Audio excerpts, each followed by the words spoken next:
Good evening, everyone. Off the Ropes, episode 45. We're going to talk Elimination Chamber and AEW Revolution tonight. Hello, everyone. I'm Mr. Nedson, Bret Sweeney, the Big Goose, KO Kyle Owens, Dirt Sheet, Brandon Ogden, and our special guest, Nolan. Welcome. Thanks, you. It's about time we got some people that know wrestling on this show. I'm glad Nolan's here. I'm glad we got some expertise finally on this show. And we're both on the road to WrestleMania. We both were on the road to WrestleMania. All right. We went to WrestleMania before. Kyle was there. I was at the same one you were at. I'm jealous. I've never been to We a were both WrestleMania. in 2022. Yeah, I was sitting way away from y'all though. Way away from y'all. Yeah, we're definitely there, guys. We kind of had that was kind of my theme of the intro there. John Cena music overtaken by the final boss. I think I don't remember. Kyle, was it you that predicted that on our show?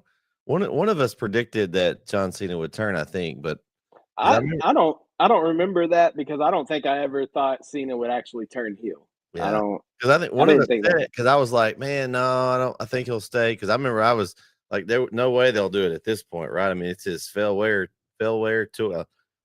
tour, and I thought, no, they're not going to do that, but they pulled the plug on it, and it was some of the reactions online were phenomenal. Like just seeing people, like because I think in Triple H said, I don't know if you guys watched the post show, like the or press conference on the post show or whatever. I guess they're calling it the post show now, and it includes the press conferences. But he said there was only a handful of people that knew that was going to happen. Like it was very tight-lipped. I wish they'd do that more because I would like to not know about things like that are going to happen. I mean, obviously, this is one of those things in the last 20 years. You compare it to like Hogan coming out as the third man of the NWO type deal. I mean, this is great because I don't think Hogan had ever been heel at that point either. Cena was heel. I was looking back for like a year. He was a heel. Had a little run there, but man, what a exciting time now in WWE is. We are definitely on the road to WrestleMania. We kind of talked about Rock came out Bad Blood, never really came back out. Is he going to even be involved? Maybe he shows up, but I think he made an impact. Nolan, what'd you think about it? Hey, no, not that. Like, I want to say a quick question. Can you make like a segment where everybody can talk and a segment like just for the kids? Oh, you want a kids segment? I mean, yeah, but not tonight. But maybe and also, everybody talk segment. Yeah. What was your thoughts about John Cena the other night? I didn't actually watch. Yeah, you did. Yeah, well, you kind of turned your head. Yeah, were you upset about John Cena turning to be a bad guy? No, I didn't actually watch. Well, you were watching. You were just kind of. Beckham was not happy. He has a couple of John Cena, like stuffed things, and he was beating him up. He was not happy with. You have a John Cena action figure, don't you? Yeah. Yeah, we were, and I was like, don't care about the whole thing. Yeah, he didn't understand why I was like, yeah, that's awesome. Like he didn't like it that I was like pumped about John Cena. He was mad. Well, that heel turn, like it was for us, right? Right. Like, yeah. Our ages understand it. And I saw a meme that was talking about this, and really 2025 is the perfect time to turn Cena heel because our age groups realize the story and how it can help Cena and help wrestling and it's best for business and all that. We get that because we saw growing up. But for kids that are just now starting to watch, they don't know Cena like that. They don't know Make-A-Wish Cena and all that. So they don't really understand the significance of Cena turning heel. And for us, we're like, we never thought this would happen. So it's really cool that Triple H could do something that kind of hits that it serves both audiences, right? Like it serves the older demographic and then it serves the younger demographic too, because it doesn't really affect them because they don't know Cena like that. But for us, we're like, this is awesome. Yeah, I think too, there's finally somebody that can take that mantle, right? Cody Rhodes is the guy now. he's the baby face of the company. For the longest time, there wasn't really anybody that, if Cena turns heel, okay, who's the face of the company? That was your baby face that was selling all the t-shirts, the merch, and all that stuff. I think Cody Rhodes is that right now. And so this is a perfect time for Cena. Now, a match that maybe we didn't care as much about. I mean, I would have been excited about a Rhodes Cena match anyway, but now it's that much more, okay, so now Cena's like, I'm going to take my place as the greatest of all time, and I don't care what I have to do to do it. Like it's that now it's got that much more meaning on it. And Jereme gave us a theory. Kyle's got one about this whole Cena thing. I'm excited here because I do think, and we saw the counting, like the one. The Rock is very adamant about things all being meaning. Like he's meaningful in what he does, and he slow plays things. We kind of gotten not slow playing like AEW, where we still have the same group. We don't know anything different about that. But slow playing as in letting things play out, planning it ahead. And so I kind of was concerned that, okay, where is this going? Like we're getting close. We knew something was going to happen, but man, just blew us all out of the water.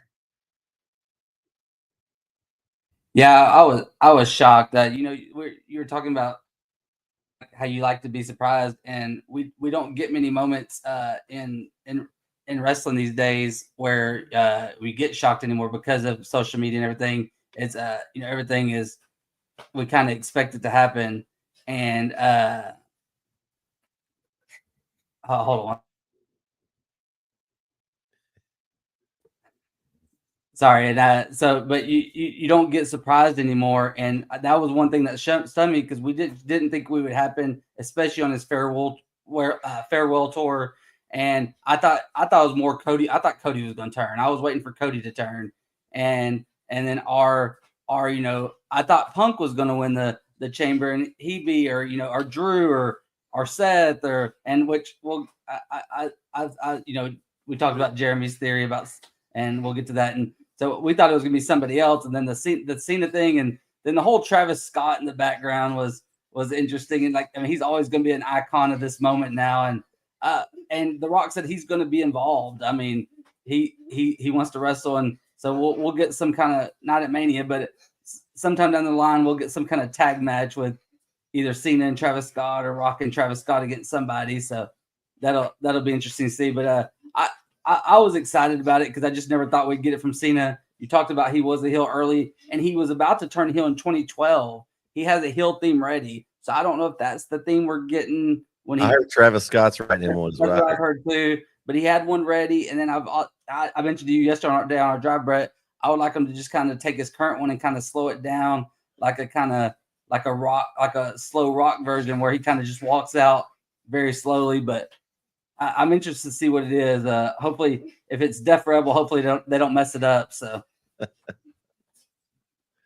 listen, I never expected it, right? Like especially with this being Cena's final year, like I never expected them to have him go out as a bad guy, right? Like I never would have thought that. But you're right, Bret. Like there's Cody Rhodes is here now that can take that mantle and be the good guy, be the John Cena now and carry the company.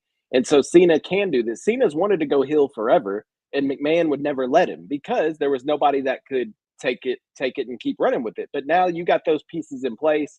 I think it's awesome, and I'm excited to see it because the match between Cena and Cody Rhodes at Mania right now, like if it before the turn happened, yeah, it would have been a decent match. But what was the point really? Like they're both good guys, both faces of the company. Like why is it just generation versus generation? Or are we just doing that? Like now we got some heat behind it. Now there's actually a reason for it. It makes sense. The Travis Scott thing, first off, Cody owes him a receipt because Travis smacked the hell out of him, busted his eardrum. So he owes Travis Scott a receipt. I don't care what they say. He owes Travis Scott a receipt. But I know The Rock said that, he would if Travis Scott got his hands bloody to make it worth it. Well, he made it worth it, all right. But I think that maybe Bad Bunny gets involved in this because I think out of all the celebrities, excluding Logan Paul, because Logan's full-time, but the celebrity appearances, Bad Bunny came out there with that Bunny Destroyer at WrestleMania and was really good in the ring. So maybe Bad Bunny teams up with Cody against Cena and Travis Scott or something like that. I could see that happening. But here's my theory. We need a third person, right? Because he is holding up the 3. And nothing is done in WWE without meaning. There is even the people talking in the background behind promos. Like Triple H does that for a reason. So let me take you back to last year's road to WrestleMania. Do you remember when The Rock was beating the heck out of Cody outside his tour bus, right? And it was raining, and he threatened to throw him over the loading dock. Well, there was a face on the truck. John Cena. Can't see me. The other face on that truck was Stone Cold Steve Austin, who is one of The Rock's biggest rivals of all time. Stone Cold. And Stone Cold just came out after this heel turn and said, I would protect Cody or be with Cody or I'm on Cody's side or something like that. So he's already planted the seeds for it. So I'm thinking that we get Stone Cold coming back, teaming up with Cody Rhodes to take on Cena and Rock. But I also have a different theory for a third member. Roman Reigns, the Big Oos, he's not going to be too happy that his cousin didn't offer this to him. Why didn't The Rock offer everything to Roman and to get his title back and all that? Instead, he went with Cena. Roman's not going to like that at all. So maybe the third person is Roman, or Roman and Rock go at it, and this is how we start the Roman and Rock feud, because they just teamed last year at WrestleMania, and now you're giving Cena this opportunity instead of your own family, instead of the bloodline. I could see how that could be a problem for Roman. So anyway, that's my theory. Roman may have his own problems though. KO. That's true. Fatu or well, Punk and Seth. Yeah. It's mine to talk. You want to say bye real quick? Go for it. Hey guys, I gotta go to bed. See you next episode. Okay, you gonna tune in and watch this later? That we're gonna be in the next episode. But you're gonna go back and watch on YouTube, tomorrow. Yeah. That's it. Like everything I missed, that's see me on YouTube. Yeah, you'll be on YouTube. All right. Good night, buddy. I can't believe this is my first time. Yeah. Well, bye. See you next episode. Wait, what's next? You did great, Nolan. Great job. Great job. It'll be a preview for Mania, probably. Will it also be AEW? Well, we're gonna talk about AEW. Oh yeah, we'll probably do a recap next week of AEW Revolution. Yeah. Yeah. We'll watch AEW Revolution on Sunday and talk about next week. Yeah. So then next week. Do it next week. Same time, same channel. Same time, same channel. Say bye. Okay, but can we actually do like a special episode tomorrow? Tomorrow, not tomorrow. Tomorrow. Next week. Yeah, next week. Yeah, next week. After this whole. He's pumped. He's ready to go. Bye, Nolan. Bye. He may not want to go to bed now. He's so into it. He's gonna have a tough time going to bed now. And then in the morning when he doesn't want to wake up for school, Brandon's gonna have to answer those questions. What's gonna happen is tomorrow he's gonna tell all his friends that he was on a podcast talking about wrestling. He'll be the talk of first grade. Well, what I was going to say too is, so we're talking about Roman stuff. I've seen some theories about, because like you said, WWE's a long game, and like a Survivor Series have team Cody or Team Triple H actually is against Team Rock, where you kind of, because The Rock he's the final boss, and he's doing more. He's not wrestling. He's doing more of a corporate character, and seen as this corporate champion. Like Triple H and Stephanie had Seth as their corporate champion, and Vince had his corporate champions, and that's how Rock's acting. So do we get like kind of a power struggle between Rock and Triple H, and they each have their Survivor Series team, and so Triple H is Cody, Roman, Jey Uso, Sami Zayn, or something like that, and somebody else, and then like Orton if there's a fifth, and then the other side you got Cena, Fatu, Kevin Owens, Drew McIntyre, and Seth or whoever. Could be interesting. I like that. But yeah, Roman when he comes back, he'll probably have something to do with that cage match next week. Let's talk about this card. We'll pick up some of these things as we go. You got the women's elimination chamber. Started off the night, and boy, did it start hot, guys. I mean, that's the thing. Like this card was. I mean, I don't know. I can't remember last time I enjoyed a card from the start to the finish like this one. It was just. It came out. You had Naomi and Liv Morgan in the ring, and before they even got the cage closed, the storm is coming. It hits. And we're like, oh, crap. Where is she going with this? Well, Liv was selling hard. Like she thought she was coming. She's like, it wasn't me. You could see her mouthing. And she all like she was about to punch Liv Morgan. And she just goes after Naomi. We all kind of thought this. Where it goes. Now there's, where it goes from here. There's still some debating. Is Bianca involved? I want Bianca to be involved because I want Bianca to have Naomi was the one that attacked, and I want to see Jade and Bianca go at it at WrestleMania. Like, I think that would be. We already wanted to see it anyway. I feel like that has to be there. Like, I mean, Naomi versus Jade is not the match we want to see. No offense to Naomi, but we want to see Bianca. And so if Bianca wasn't involved, then there's not that blood, feud right there. So that's where I want to see this go. But man, did it start out hot. I mean, I was behind you guys. I mean, I was missing all the chats. Y'all were just like blowing up my phone. Jereme even removed himself from the chat. I don't know. He must have been behind too. Me and Brandon were having a good time together. I know. Yeah, I knew something was going on because I'm like 50 and so text messages back and forth. I'm like, what is going on? Because we came in late. My son had his first T-ball practice, and so we came in a little late on getting started, and I actually had to renew my Peacock subscription because I wanted to see it. I didn't want to wait till tomorrow or something when I could find it. So, and so we tuned it in, and I was like, oh my gosh, no wonder it was just from the start there. I thought this match, I enjoyed this match. I mean, some things that were big to me besides the Jay thing, Bianca's hair whipping Liv Morgan. Oh my gosh, like it was so loud, and she was marked up like it was bleeding a little bit. I mean, it was a hair whip. Was that one worse, or was the one that she did on Sasha at Mania in what was that, 2020?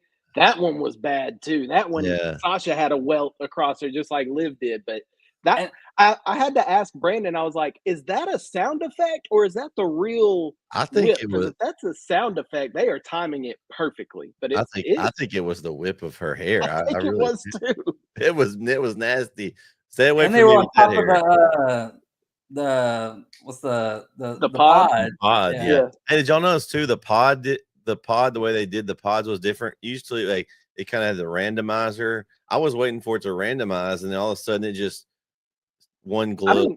I didn't like it. It didn't light up enough. The other, in years past, you could tell who was next. You had to actually look like.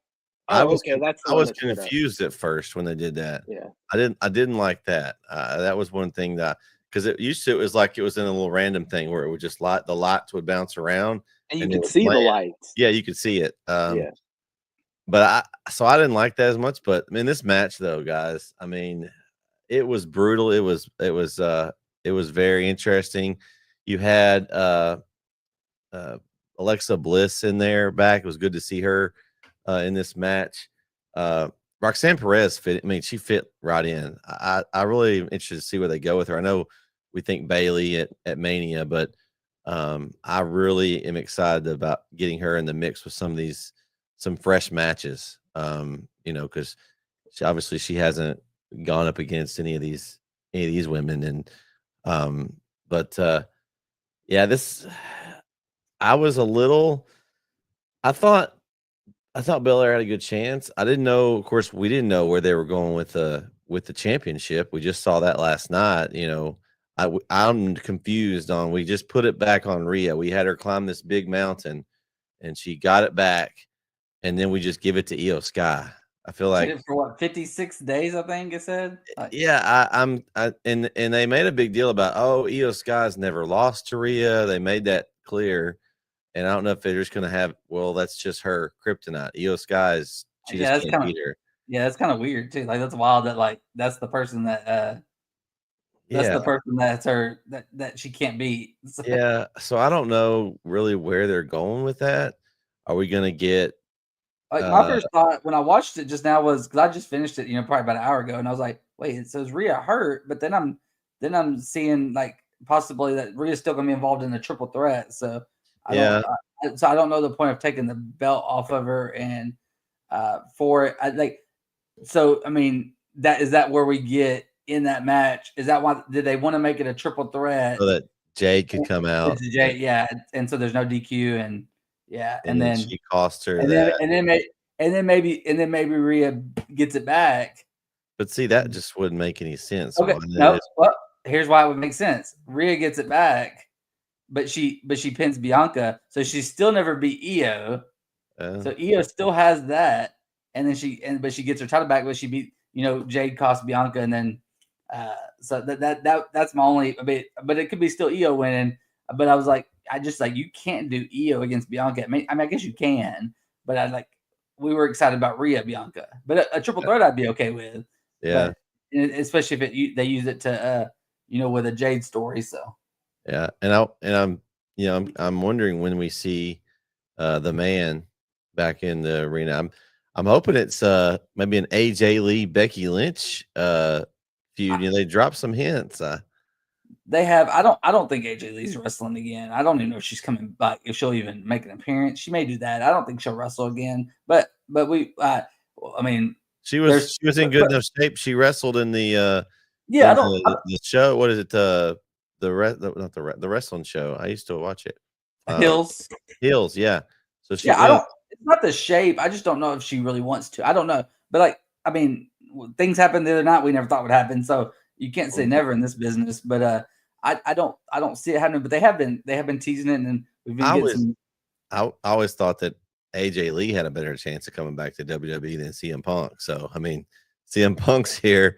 But couldn't you see a great feud? You have Rollins and Lynch with Punk and AJ Lee. Yeah. The only thing is, when they did that one time with them, and they said they really didn't like working together like that, Rollins and Lynch, and then also we get these, we had the Nikki and Cena against the Miz and Maurice, and then I can't remember who it was that Rollins and Becky went up against, but they went up against some couple like that, and I don't know, but if as a one-off match, I would have been mad if they did that for Mania, but as a one-off match at Backlash or something, I'm fine with it. Let me picture it for you, Brandon. Okay, Seth Rollins now shows up at CM Punk's house, and he stalking AJ, and we get them back and forth, and then they go to the other one's house, and we have some filmed brawls at their house. It just gets so personal, and then it gets the women involved, and so now they're at each other's. I don't know. You could really build something with it. I think they already have brawling all over the ring. Why not just go to each other's home and maybe one of them lights one of them's home on fire? I've seen crazier things. And that another thing I've seen is possibly Becky being, about The Rock and them bringing a woman in and it being Becky, because they have some history of her and The Rock. So I could get behind that. That would support Jereme's theory. If his theory was Seth Rollins. Definitely, yep. And so then you'd have Becky Lynch, the corporate man. The corporate man, I like that. Yeah. But yeah, this match was great. I didn't have a match on the card that I just didn't like. It was very physical, and it was very good. Just going through here, obviously Naomi never really got eliminated, I guess. I mean, she was knocked out. The door slammed on her face, so that eliminated her. Bailey was next, and then Roxanne. Liv Morgan eliminated Alexa Bliss, and then it was down to Liv and Bianca, which we kind of thought maybe that was. I mean, I did. I thought that would probably be the two that had the best chance of winning, but start to finish, the match was great. And I think the crowd from the beginning and how they started it fed all night. Well, even before the match started too, you see, like how they do in elimination chambers, they, the people who aren't, that are going to be later in, they come into there and get in their pods, and then the two people start and come out. And so, they had their people come, and then, Liv came out, and then Naomi was the last one to come out. And her new music, I didn't like her old one, but I like this one. And Bailey's just in her pod, just like living her best life, and they're jamming. I thought that was kind of cool. Like, yeah, they had some good camera angles of the people in the pods. Yeah, we'll get to some in the men's match later too. But same thing. Yeah, Bailey's just in there. She's just dancing and having a good time. And then, of course, she had no idea what was about to happen. But when Jade's music hit and was coming out, Naomi looks back at Bianca. I don't know. I've seen some. I didn't notice it in real time, but I've seen some clips since then. She looks back as like, "Ooh, does she know?" And that's the same thing with Liv, because Liv, you see people like, "Hey, why is Liv freaking out if she knows she didn't do it?" And it's like, well, she knows she didn't do it, but she doesn't know what Jade knows, because she was on that film, so she doesn't know if Jade even saw anything. Like no one knew. Hey, did Jade actually see who attacked her?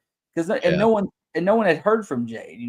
Like Bianca, that's made it clear, I haven't heard from Jade. Naomi had made it clear she hadn't heard from Jade. Well, we know why now, but nobody even heard from Jade, and so that's what.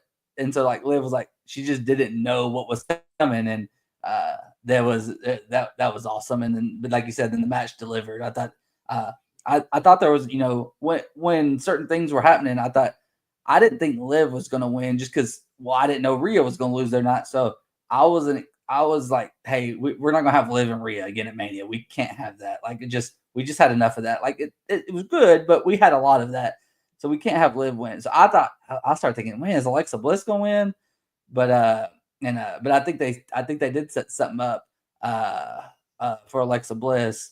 I think we'll probably get her and maybe Nikki Cross against Raquel and Liv at Mania for the tag titles. But I think they kind of set up something with like Alexa and Liv, maybe a little thing there. So I think we may get something in that realm. Okay, KO. I thought the Chamber pay-per-view itself, PLE, was phenomenal. 4 matches.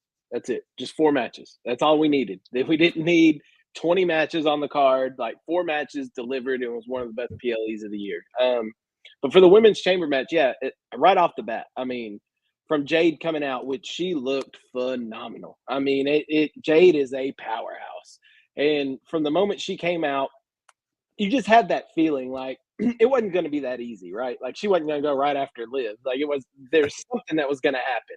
And as soon as she took it off on Naomi, I'm also wondering, like, y'all, like, and I heard this on the podcast earlier that I was listening to, but what if Bianca's like the ringleader of this whole thing? Like, what if she's the one that's pulling all the strings? Because Bianca was the biggest and baddest of WWE. Now Jade came in, who's bigger, stronger than her. Could she be jealous? And did she get Naomi to take out Jade? And then that's how. And then maybe at Mania, it comes out that that Bianca's behind all this. Then we get Bianca and Jade down the line. Maybe not at Mania, but down the line. So I think Bianca. I don't think it's that cut and dry. I don't think it's Jade came back, beat up Naomi, they go at Mania, and that's it. Like, it's not that simple. There's more to it than this. I'm just not sure what Papa H is cooking up in there. But I'm cool with. Listen, we never thought that Cena would go heel. I don't think they would ever turn Bianca heel, but now who knows? I mean, if you're gonna do it, you might as well do it now. And so I could see that happening. But overall, the chamber match was great. I thought all the ladies worked well. It was intense. There was a sense of urgency throughout the match from everyone because you knew what was on the line. I thought it was a good match. I enjoyed it a lot. I don't think it made any sense for anyone other than Bianca to win it. So that was kind of you kind of knew the outcome, but the way they got there at the end, like the sequence with her and Liv at the end with the moves that they were doing, trying to hit their finishers, it was a phenomenal match. It was hands down an excellent match with a hot open that carried it throughout the whole match. Yeah, speaking of a hot open, I guess every time they go to Canada now, we're gonna have the anthem booed. Yeah, I mean, listen, here's I'm not getting into it. McAfee crashed out. I feel like McAfee. I'll just put it that way. Well, it was. I did think it was interesting that they had the same person sing both. Yeah. Well, I think they're gonna keep doing it too, because did y'all hear Triple H talking about in the there? I mean, it's not. They knew it was gonna happen. Like they knew it was gonna get booed, and they still. You can't not play it. I mean, that's our country. You can't not play it. But and if I'm Canada, we don't do the anthem every, like we do it for Mania, but we don't normally do it for Backlash.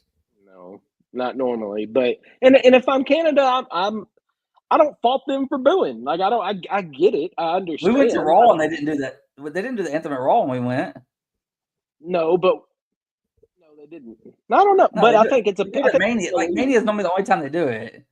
Yeah, but I think recently they've been doing it. They had to do it. They're trying to get the crowd. They were getting them all fired up, I guess. Maybe it was a hot crowd for sure. They were hot. Yeah. I think the things that stood out for me, I mentioned, was the attack at the beginning, the hair whip. That one it made me cringe.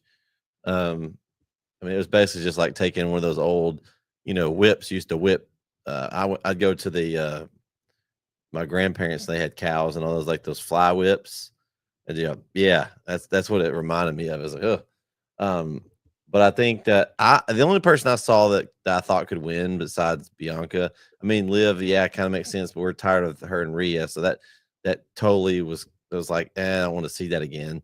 But the Alexa Bliss, but they don't really have her story built yet. Like it wouldn't have been okay. So why she won? Okay, so there's no story behind her facing Rhea, or I guess now Io Sky. I do like that they gave her a little run in the chamber, and I'm interested to see where they go with her, because I like her character and her in the ring. So hopefully they'll get her into some storylines now that she's back. So all right, next match. It was the Toronto Maple Leafs, Trish Stratus and Tiffany Stratton in their gear, against Nia Jax and Candice LeRae. I mean, of all the matches, this was probably my least favorite. But getting to see Trish and Tiffany in the ring was cool. I am surprised that they didn't let Trish get the pin at the end. I just thought they would give her the hometown pop there at the end. But other than that, I thought this match was fine. I mean, it wasn't a bathroom break KO match. It wasn't one of those. It was a match that I enjoyed watching, probably because Tiffany's kind of been separated from Nia. They haven't really, they were together for so long, and then they kind of like separated them out. So it's good to see that interaction in the ring and then adding Trish Stratus in there. You can't go wrong there. She's still, I think is she 50 or close to that? I think she turned it like recently, I think. And she can, for being 50 years old, she can still go in the ring. She'll be 50 this year. Okay. I mean, you can see that she's not, up to where she was when she was, in the ring earlier in her career. But I was impressed that the things that she can do in the ring. I'm like, man, that's impressive. And she doesn't look 50. I mean, she's still very attractive, very attractive lady. So, but I like this match. It was pretty good. It was solid. I probably guess this was Kyle's bathroom break match, but no, but it was. I mean, it was obviously the fourth best match on the card, but it was, it was good. Like it was a good match. Got Tiffany one last little before she faces Charlotte, and kind of, I guess, probably closes the, Nia never, they don't have rematch clauses no more, but Nia, they never ran it back. They've never even had a real match because Tiffany cashed in on her. So they never had their one-on-one match. But I think this probably closes her chapter with Nia because, she's got Charlotte Flair on tap. So, and, she her in the ring with Nia, she did, she delivered that spine buster to her. I was like, Tiffany, we haven't seen much like that power from her.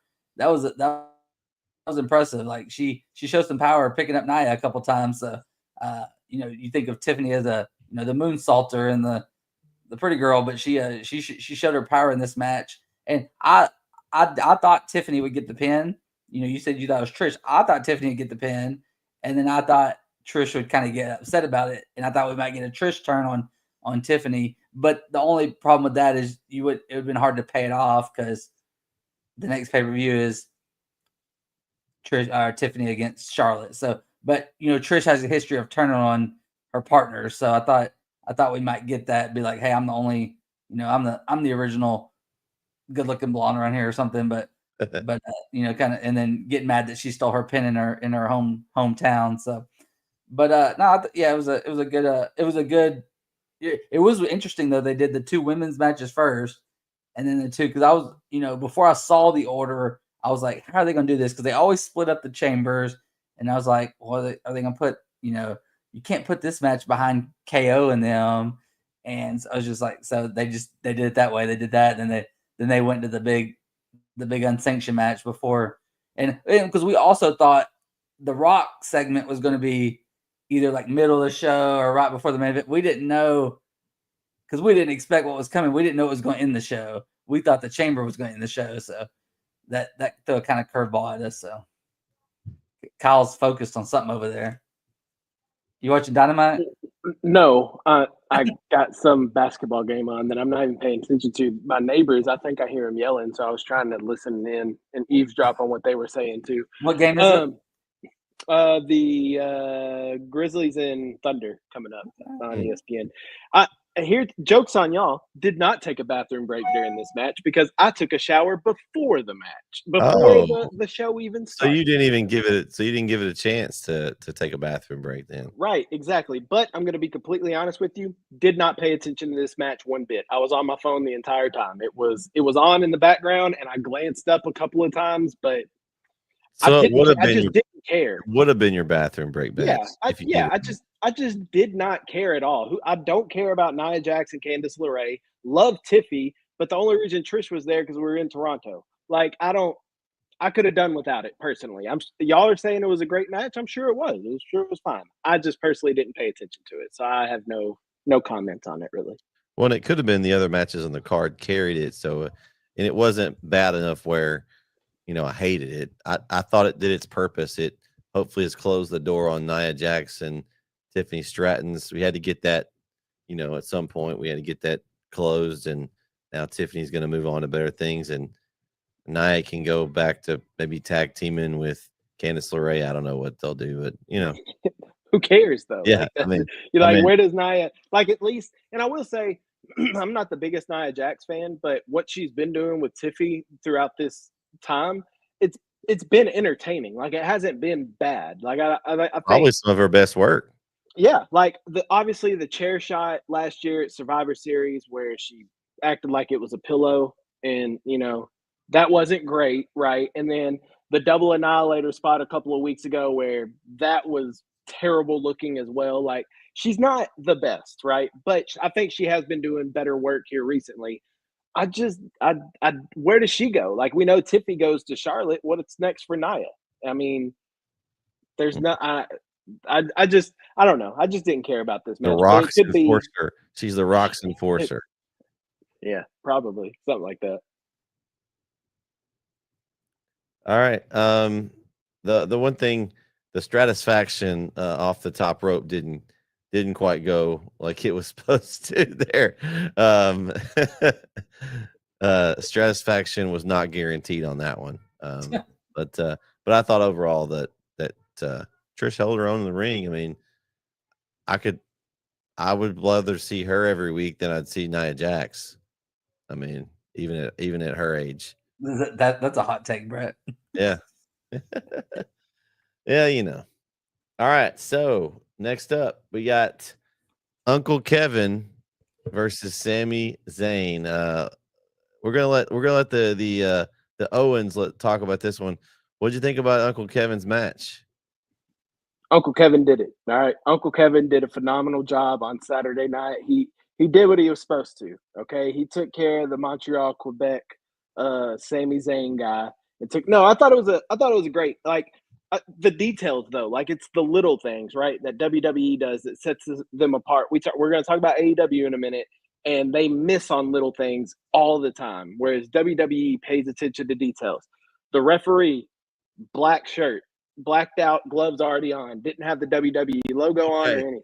But Kyle, what always happens in every match, the referee gets taken out, but the next referee came out and he had a WWE because logo. They were hanging out in the back, like they were just hanging out. But the original ref for the match was blacked out. Like that's little detail. The ring pads were flipped around, so they were just black, so the WWE logo wasn't there. The lights were out in the arena, like. And the little details that they did to just make this feel like a bigger match than it already was, I thought was great. And then you knew that KO and Sami were going to kill each other. Like they do it all the time. Like you go back to their old school stuff, El Generico and Kevin Steen, like they were going to absolutely destroy each other. And they did not disappoint. They did the craziest stuff, but even the stuff they were doing with the barbed wire chair and stuff like that, even, I know this is going to sound crazy, but even that stuff looked safe. Like even there's a lot of these things we see where like Kevin getting Alabama slammed through a ladder. Like that was vicious and did not look very safe. But like everything, like even going through the double tables, the way they're just good at it. They're just good at their job. Now, granted, I'm sure they are hurting still today, but I thought it was a phenomenal job, and it really shows that Kevin's lost it. Like he's just snapped. He doesn't care who it is anymore. He's just taking out everybody, and to the point where he was about to end Sami's career until the Vipers showed back up, and that is going to be a hellacious WrestleMania match between KO and Randy. But I loved it. I thought it was a phenomenal match. Kyle, when you get hit with a chair wrapped in barbed wire, does that cut you? It should, yes. Okay. Yes, did it cut Mr. Zayn or Mr. Owens? No, but that's because they got their hands in front, so see, it didn't hit their head. So it should cut their hand. Should, yes. Okay. Yeah. That was my main complaint, and Brandon and I talked about it yesterday, that they only wanted to do one bloody segment in the show, and that was at the end. And maybe that's why, but that was what I thought was missing in this match. This was Owens and Zayn. Like, I needed to see some blood here. Like, they're using these weapons. They're going through chairs and things with barbed wire. I need to see some blood here. Somebody needed to bleed. Otherwise, I thought the match was great. It was, I'm sad that, well, not sad, but like now you throw Randy in there and you put Sami aside. I feel like that one match wasn't enough. I want another one. So we'll see what they do. Obviously, they're going to go with Randy and KO. Will Sami show up at Mania and somehow be involved? I don't know, but I kind of, it's been a while since they've had a match really like that. I mean, they've done some in WWE and NXT, and so I'm kind of interested to see if they're able to run that back at some point down the line here. But they're going on to the next feud, and I think it's a great choice. I mean, obviously, Randy was pretty ticked too. Everybody wants some KO right now, so we'll see if they share. But I thought it was a great match, and that was my only complaint. I don't know if it was planned. There was one, the power bomb on the apron where it looked like they messed up. It slipped out, but they did a good job. Sami made it look like he was fighting back, and he tried to, like, that he had made KO drop him, and he fought back for a minute, and then Kevin got him back, and then they power bombed him again. I thought that was, I don't know if that was planned or if that was a mess up, but they made it look smooth, like he just was. It was Sammy just not quitting, right? And he fought out of that one, and then he got one more, and it kind of finished him off. But I thought they were even going to go to this concrete before Randy interrupted. But man, just what a brutal match. I see on here online they give it an A. I'm fine with that, but I just wanted just some blood, and that would have just made it that top match like that. I think that was the only thing was missing for me.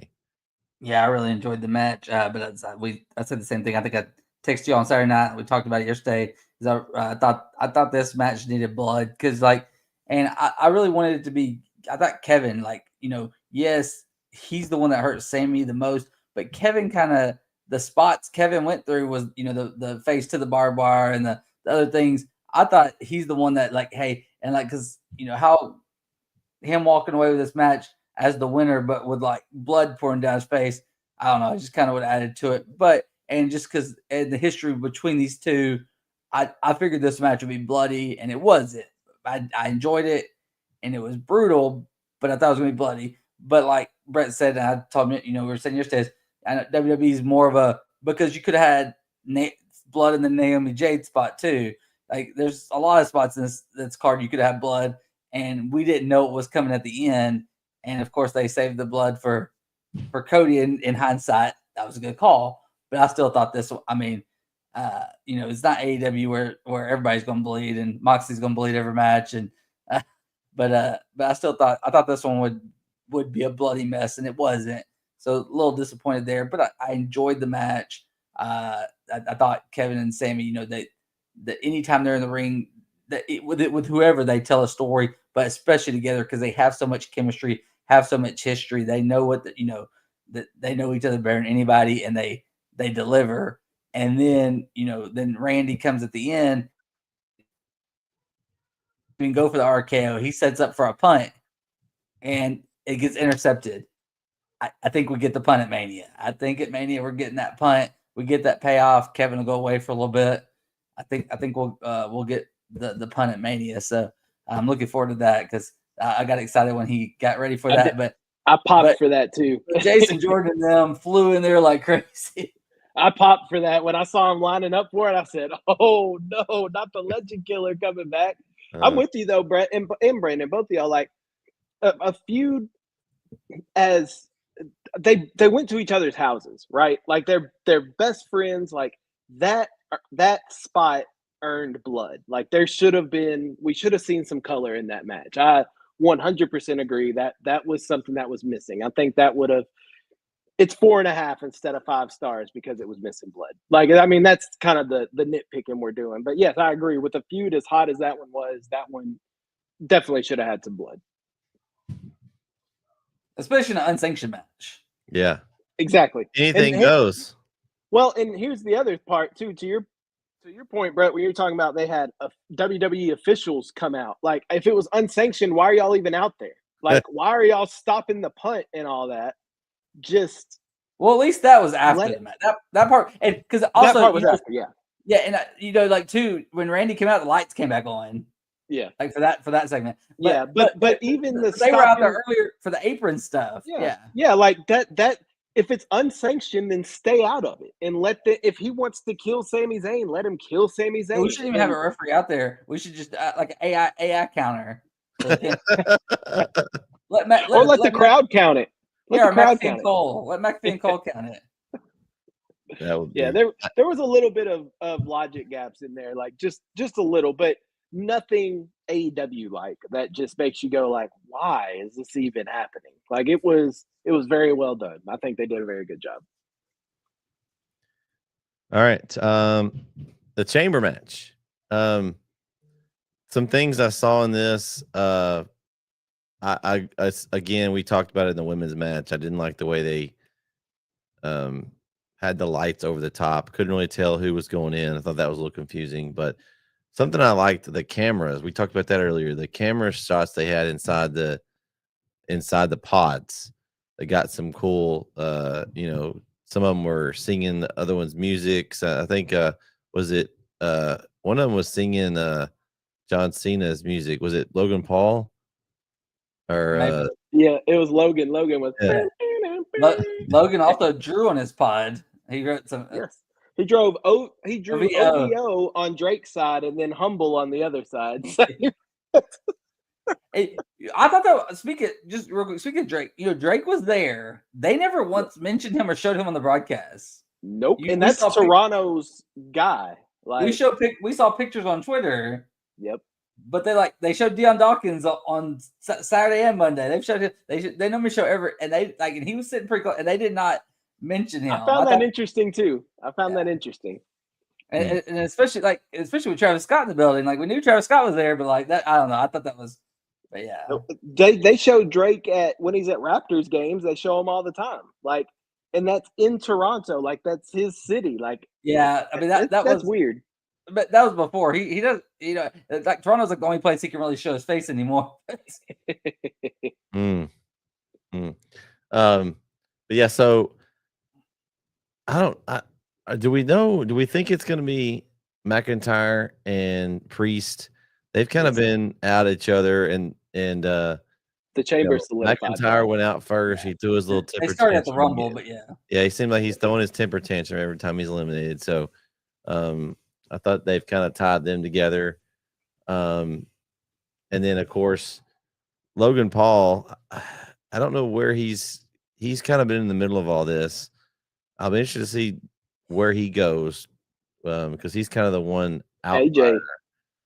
Well, yeah, he's going to call him out on Monday. AJ is going to call him out.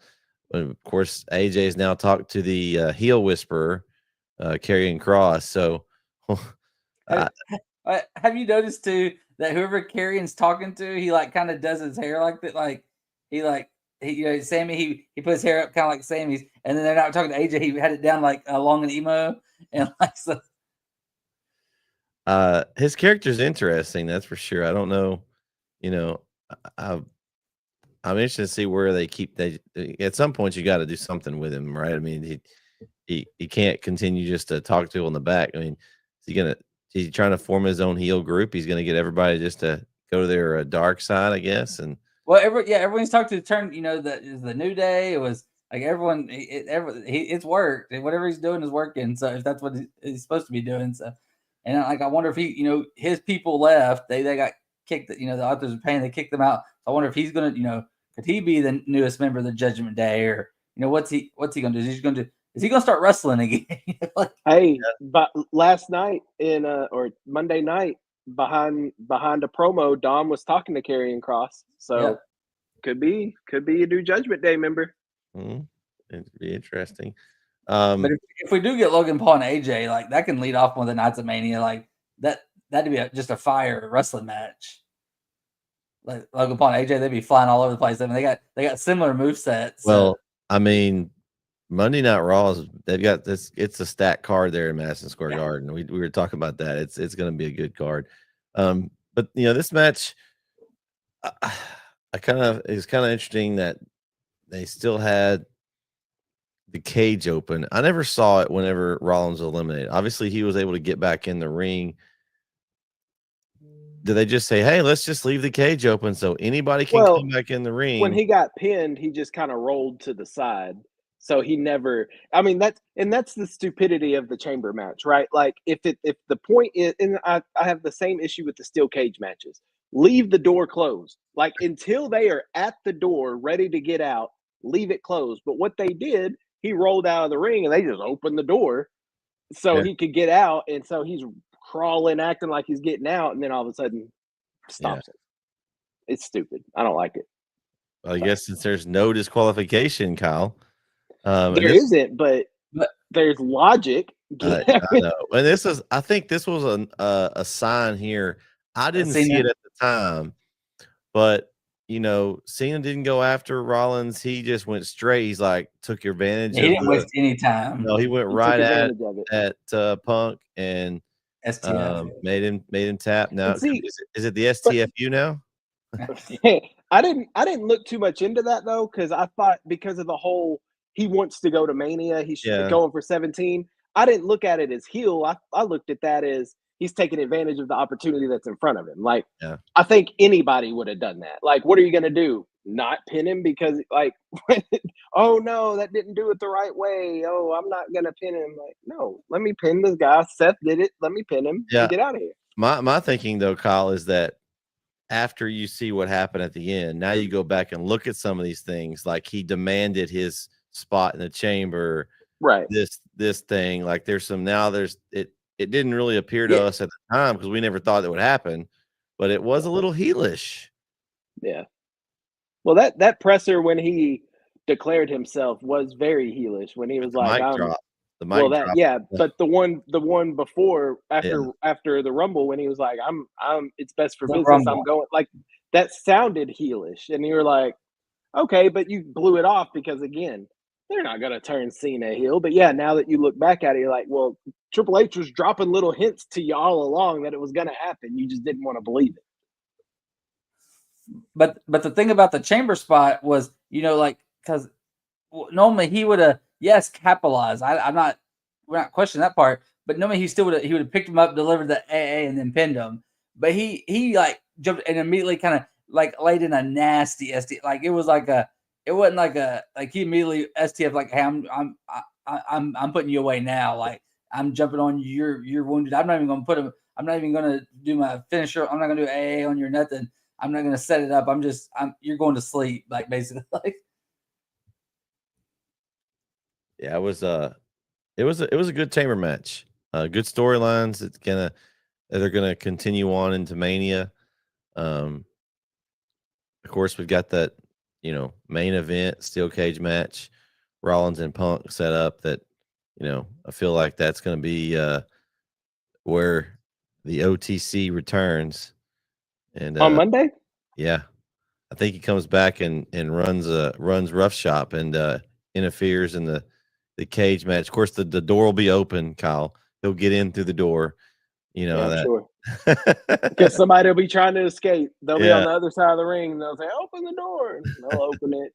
I thought, I thought the chamber match, it started slow to me. Like it took a second for it to get going. Like the women's match, it started slow because Jade Cargill came out and ignited that one. Like that just made it really seem like it started fast. And I don't like, and I get why it happened, but I don't like McIntyre being the first one eliminated. Like you've built McIntyre up to be this believable person that can actually. He's a believable person that can win matches. He just shoots himself in the foot, right? All the time. Like he's his own worst enemy. But he's a big crybaby. He's a big crybaby is what is the character. Right. But out of the whole chamber match, I thought everybody in there fit except Priest. That's nothing against Damian Priest. I just think with the names that were in there, Priest was the one that didn't fit with everybody else. So I would have liked to see Priest get eliminated first. Since McIntyre got eliminated by Priest at Rumble, let McIntyre eliminate Priest at Chamber, then they can feud and do something. But instead they had McIntyre get eliminated and then McIntyre made Priest get eliminated because after he got eliminated, he delivered the Claymore. Right, and we got to get him out of the cage. Come on, people. But it is funny too. It is funny that we're in a world now where this match is happening, and you said the person who doesn't fit is Priest. Like that says how much does that say about Logan Paul? Yeah. Right. Yeah, and I mean, and again, that's nothing against. I like Damian Priest, just with the names that were in there with McIntyre, Punk, Cena, Paul. Like Priest to me wasn't that big. Isn't on the level of everybody else. So which is crazy about Logan Paul now. Who would you put in? So who would you have put in there, Kyle? Just curious. I mean, Roman Reigns is out. Obviously, he got taken out. He would be the one that I would, But Priest was in there to set up the McIntyre match, right? Yeah, I don't know. Maybe like I know this doesn't make sense, but because he's a champion, but maybe Braun Breaker. You could put a Braun in there. I mean, yeah, but I mean, I know he's a champion. I don't like like Gunther, he's a champion too. But yeah. But I mean, I guess Priest was the best option for what they needed him to do. To me, his name value wasn't on the level with everybody else in there. What about that trick? whoop that. I wish they do something with him. He's not on their level either, Bret. He's below Priest. I know, but he could be. He's one of those that could be so over if they do something with him. They're about He'll to get called up after Mania, I think. Yeah, they're acting like they're turning him heel on NXT. So, Man. Did you see? Speaking of NXT, I know y'all saw it, but I just saw the clip of it. But Shawn Spears, after he won, talk about long-term storytelling. He wouldn't even shake Shawn Michaels' hands. Yeah, because Shawn Michaels gave him a kick when he was staying. Yeah. Love it. I love, man. It's just little things like that just WWE does better than anybody else. Yeah, Shawn Spears is doing great work right now. Y'all saw where Cora Jade got injured. Oh yeah. Again? Yeah. It was nasty. It was in the match. In a match. In a It match. was like they had to stop the match. Was it a knee injury again? Knee, yeah. It was, man. She's that's like the third one. Her and Jordan Grace, man. It was a good match until that, but I think I don't know. I mean, I'm no expert, obviously, but next Cora, Tuesday's NXT's good. I don't know if Cora is going to be able to wrestle. I mean, but that's 3 knee injuries and she's only 21, 22. Like, that's tough, man. Well, they make good. They're good on the surgeries now, so maybe she may have to wear knee braces the rest of her career. Though 3, I know 3. I know they're good at. I think it was the right one this time. I think she had a brace on the left one. I don't know if it was which one it was the other time, but she's young though. Like to continually have that. By the time she's 40 or 50, she'll be walking around like Hulk Hogan. getting booed everywhere she goes too. Not the booing. That's not okay. just the walking around. Okay. All right. The main event was not a match. This was actually the fifth match, if you want to call it that. Segment. It had its own segment here.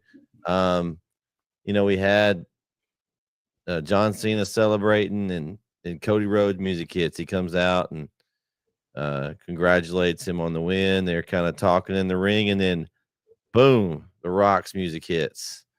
He comes out, and I still am trying to I tried to look for this picture. He comes out with Travis Scott. He comes out first and has some kind of title. Brandon and I were talking about it. Kyle, did you get a good eye on that title belt? It was the hardcore championship. That's what I told you yesterday, Brett. Well, I thought it didn't look like it. It looked like a newer, updated version though of it's the 2025 version. Okay. Yeah. Travis Scott's the hardcore champ. You didn't know that? No, I didn't know that. I said we probably pinned R-Truth sometime became the 24/7 champion or. By the way, has anybody checked on R-Truth? Is he okay? Well, John Cena's he's probably going to be getting beat up by John Cena, probably taken out of action here pretty soon. That's what we were saying last night. We think that could be his first victim. R-Truth comes out and starts trying to. That would be good heat. That would be good heat. And then, The Rock comes out. He wants his answer. He didn't get the answer that anyone thought. He got an answer, all right. It was a F-bomb drop by Cody Rhodes, which raise your hand if you thought that was coming. And then they beeped it. Then they beeped it out on Netflix. Yeah, it wasn't beeped out on air. Well, but to that point, real quick, I have an issue with Netflix or with Peacock. No. During the men's chamber match, there was a heavy "F-U Logan" chant that they let slip and then edited it. They let it through the first couple of times. Yeah, go back and watch it. They let it through the first couple of times and then they edited it. But then you let Cody just drop one. Why are we editing crowd chants on a PLE? I get it if it's regular TV, but stop editing crowd chants. It's annoying. There you go. Sorry. It's okay. I don't like it either. It's like you can't. Then you mute everything, and then so if something's said, you can't hear what they say. It is very annoying. And then you have the hug, and the Rock's just kind of staring, and gives this little gesture. We saw it at Bad Blood. He counted 1, 2, 3. This was a weird cut. He went like up his and then it was cheek, like, it was like 2. It was like he did the number 2. Like that's the second one. Yeah. and then you see Cena's face, that meme that everyone's got out right now, his mean mug face, and just kicks him straight in the balls. It's just straight shot. I mean, oh, and proceeds to continue the beatdown. But you mentioned it, Kyle, the Travis Scott hit. I want to go back and watch it because I mean I was watching it obviously, but it was busting an eardrum. Man. Well, and when I was watching it live, first off, I said, why is Travis Scott out here? Like, why is he even involved in this? This has nothing to do with him. But The Rock says he's involved. That's the final boss. Who's to argue with him? But yeah, when you could tell, like, Cena was setting up almost for like a submission, and Travis Scott's moving Cody's head, and you could tell Cody's like, I don't know which way I need to be laying. And then all of a sudden, with Cody's head planted against the mat, so there's no give, Travis just pow. And I'm like, dude, what are you doing?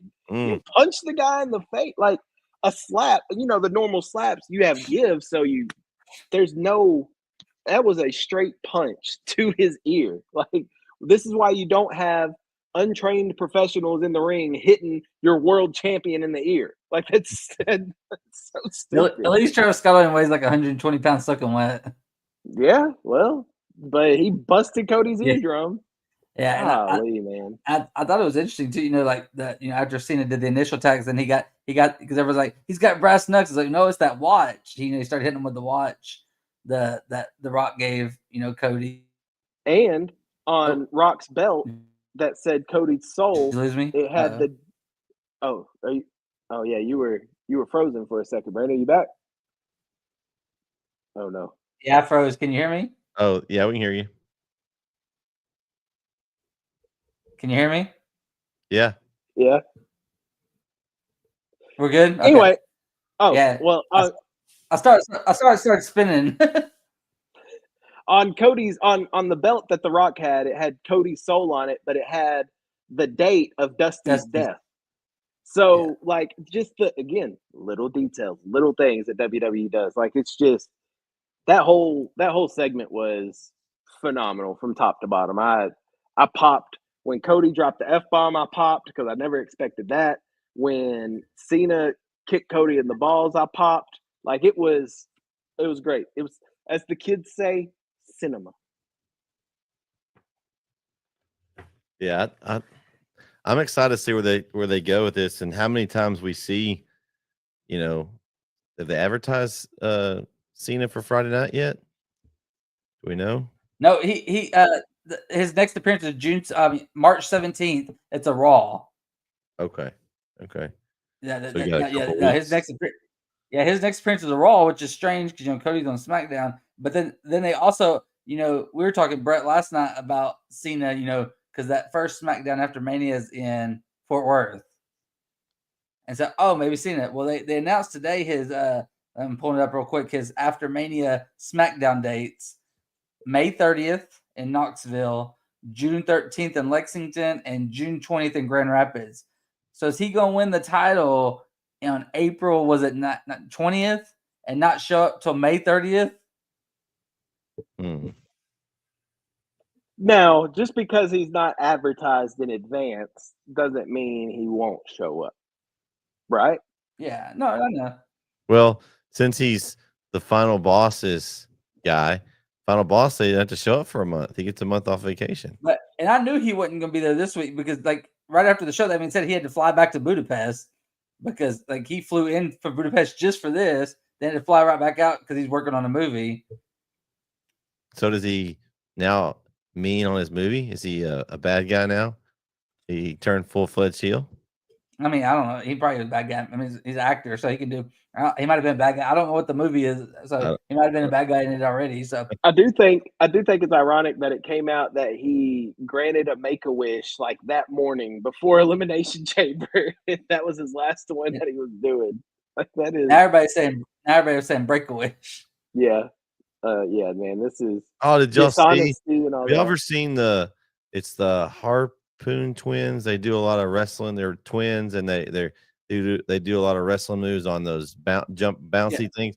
So they released a video that I saw, and it was a John Cena Make-A-Wish heel turn. And so he like gave this kid it was his son, it was his son, but he gave him a hug, and he had that face, and he just, and then he looked up and kicked him in the balls, and then he AA'd him on the couch or whatever. I saw one. Was it the Dudley Boys that rolled May Rose or whoever it was, May Young, off the thing, and it said John Cena is next Make-A-Wish, and it was them rolling her off. Oh no! Oh man! I do love the streamer reaction videos they show. Like we saw them a lot leading up, and then on Raw they showed a bunch of them. I love just seeing all the reactions. But you were talking about what is Travis Scott doing there, and that's a good question. But also, like I've seen some theories about, he's there to show Cody, like, here's what The Rock can provide. Like, you get to hang out with guys like Travis Scott. Like, this is our Hollywood group, and you can be one of us. Well, now you got Cena, and it's a true Hollywood group. I mean, you don't get much more Hollywood than The Rock, Cena, and Travis Scott. So that's we're talking about third members, and we've thrown out Seth, and it could possibly be Drew or Roman and CJ. And I was like, me and Bret were talking. It's like, too bad he's not a few years younger. He doesn't look like he could go anymore. But Batista would have been the perfect one if this was 5-8 years ago, but not now. Hey, you got Hollywood Hulk Hogan. He'll get some heat. That's bad heat, brother. That's bad heat. Yeah, keep him away. I know, but I mean, you really want some heat. I mean, talking about some heel heat. Oh man, but not. I'm excited where they're going with this. We'll see. We've got a month basically until Mania, so we'll see where they go. Any final thoughts, and we'll look at this AEW card. Got 10 matches on it. Looks like probably add about five. Probably about 5 more will be added for the 0 hour, just for KO. Well, I know we got one big 0 hour match already. Well, and the match, the pre-show is double chocolate cookies. Is that one on the pre-show? Yeah, him and Orange Cassidy and Briscoe against the Eminem Collection and Johnny TV. But boom, the Eminem Collection. Oh my gosh! They better bring the Rizzler. Well, they got Big Justice marked in there. I don't see the Rizzler, but he could make an appearance. You never know. That is the pre-show match. I don't know. Do we pick the pre-show matches, or we? I mean, I could care less about this match. I'm not watching the pre-show. I'm telling you that right now. You're not watching Big Boom Agent? Come on. I'm not.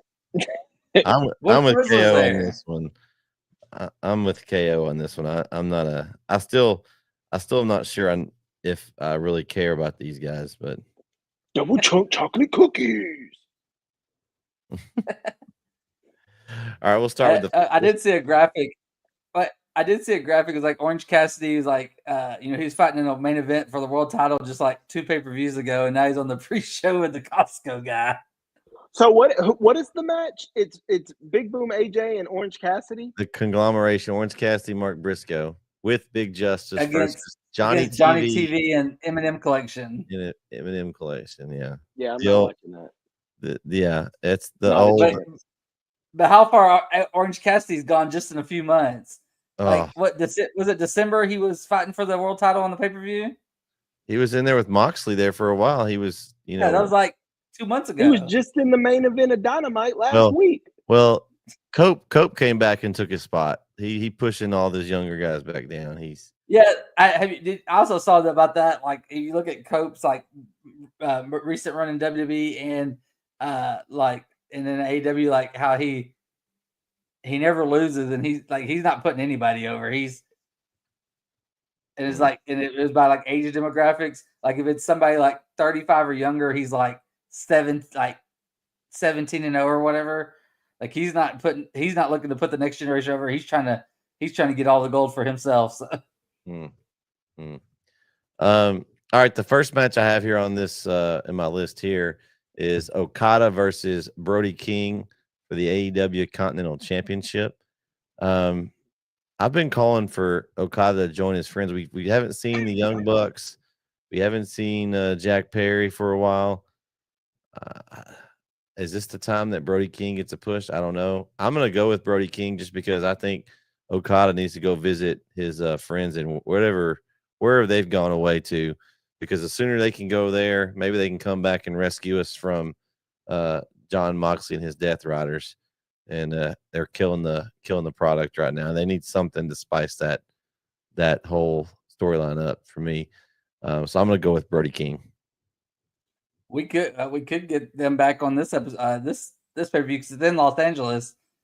That's their hometown, so we could get them here. But I'm looking forward to this match. It was kind of because y'all don't watch Collision anyway, and you definitely didn't watch it this week because it was at the same time as Elimination Chamber, which is dumb. Like, my thought is cancel it. Don't have it. Still do your live show for your fans, your audience, because you got your diehards, your AEW diehards. Do your house show for them, but no reason should you put it on a TV product this week if you weren't going to put on a good one, because you knew you were going up against Elimination Chamber, and they just kind of melded in. It was like I told Bret yesterday, and I told someone else this. It was like just a longer Rampage. I mean, there was 3 jobber matches, but and the main event was I can't even remember now, but it was people that shouldn't have been in the main event. But I would have made you're going up against Elimination Chamber. You're not really going to take away from them. But if you want people to watch this, give them something. And they set up, they had the Okada and Brody King thing early in the show, but then they put Brody King against somebody and had Okada come attack them. Well, they should have set up a match for them that night and then have Brody win it, or have it no contest and then run it back to the pay-per-view to set it up. But I'm looking forward to this match because I'm a big Brody King fan. I like Okada. I think this could be a really fun match. If this leads off the show, I think it'd be a good start. Because there's about 4 or 5 matches on this card I'm looking forward to, and I'm interested to see what the main event's going to be because there's a few different directions they could go, but I don't trust Tony Khan to make the right decisions. So we'll see where we go from here. But I'm looking forward to this match. I'm gonna pick Brody King too. I think this is his time to get a title. I think Malachi's gone, and they've what they call the Hounds of Justice now or something, or the Hounds of Hell. Hounds of Hell, yeah. Hounds of Justice. That's the old. The Shield. The Shield, yeah. Yeah, the Hounds of Hell. And some of these new group names in AEW are ridiculous. We got the Ops with Samoa Joe in them. I like that one. I don't. And then we got another new one the other night. I wasn't a fan of either. So some of these are just. I'm definitely not a fan of the Ops, but yeah, I'll take Brody King. I'm looking forward to this one. I love Brody King. He's the original dog barker before Braun Breaker. So I like Brody, but I don't see Tony Khan taking the title off Okada. I just don't see it happening. It'd be nice. I would love for Brody King to have a singles run as a champion. I think he deserves it. He's a hell of a worker, and I love watching him. But I think it'll be a great match. Like y'all said, I think it'll be a phenomenal match, and it'll be great. But I don't see Tony taking the title off Okada. So I want Brody to win, but I'm picking Okada. So KO is picking KO. Okay, gotcha. Yes, the other KO. Yeah. All right. Next one on here in the list, and I think this is probably one of Brandon's could be main events. It's listed next. The man that makes you put everything down, Will Ospreay versus Kyle Fletcher. These two guys, I could watch them wrestle all day long. They will be in a steel cage. I think the cage is. Let me rephrase that. It should keep everyone out. It should. Now, whether it will or not, we'll see. I think that's the purpose of it, and I think Will Ospreay evens up the series. Time out. Brandon, yes. I know you got a lot of prop bets over there. Is there a prop bet on interference in the steel cage match? Because I will take that bet 1,000%. I haven't seen that. Let's see if we even have odds for this. Let me see if we got some odds for the. If that's on there, I'm taking it. I don't bet, but I will bet on that one. If that is on there, I will bet this weekend that there's interference inside this steel cage match. It's a good bet. I don't have nothing on Revolution yet, man. Yeah, I agree with you, Kyle. And I don't think this would be a main event either. This may actually lead off the show, or it'd be fun in the middle somewhere. I don't know that I'd want to follow. Actually, I know what match I'd follow this with. I'll tell you when we get there. Oh yeah, I do too. I think I know. Mercedes and Moto Watanabe. You mean Who? Moto Watanabe? Watanabe? Watanabe. Oh my gosh, who cares? Anyway, back to a good match. Ospreay and Fletcher. This is gonna be. Put your phone down. Focus on the TV for the next 20 to 30 minutes because you're gonna be witness greatness. It's gonna be absolutely amazing. I mean, I don't see any. I think Ospreay should win. Will he? I don't know. I mean, it's hard to call it with AEW. You have no, and it's hard to call it with WWE sometimes. That's because they actually give you twists and turns. It's hard to call it with AEW because it just makes no sense. So, I'm gonna take Ospreay because I'm not betting against Will Ospreay. So give me Will Ospreay, bruv. I take Ospreay too. I would, because Fletcher's got over on him a couple times already, so I think this is Ospreay's time, hopefully, and then maybe this kind of maybe closes the chapter with Fletcher because it's in a cage, just closes it, he wins, and then moves on. Maybe he can get going after Moxley, so or whoever has the title. So the next match on the card, MJF and Hangman Adam Page. This should be a good match here as well. I feel like that they've just pulled Hangman all over the place, but anything he does, he's done well lately. I really enjoy his work. MJF, I don't know what he's kind of got. I don't know. He's gotten boring to me a little bit as the last little bit. Like he was hot there for a while, and I feel like we've got him feuding with these old guys here over the last few weeks. You got him picking on, was he picking on Danielson? He's beating up Jeff Jarrett. I don't know. It's like he's picking the over 45 club to beat up on. I don't really know here, but I want to pick Hangman, but I feel like they really want MJF to go over, so I'm going to take MJF, but I hope that Hangman wins. I'm gonna go Hangman. I've made it clear I'm not a big Hangman fan, but I have liked what he's been doing lately. But same thing with MJF. He was kind of lost with Jeff Jarrett, and then I had problems last week on Dynamite with the whole. Well, first, MJF had his dermatologist thing, and then he takes that was weird. Takes up Christopher Daniels, and they showed Daniels blading.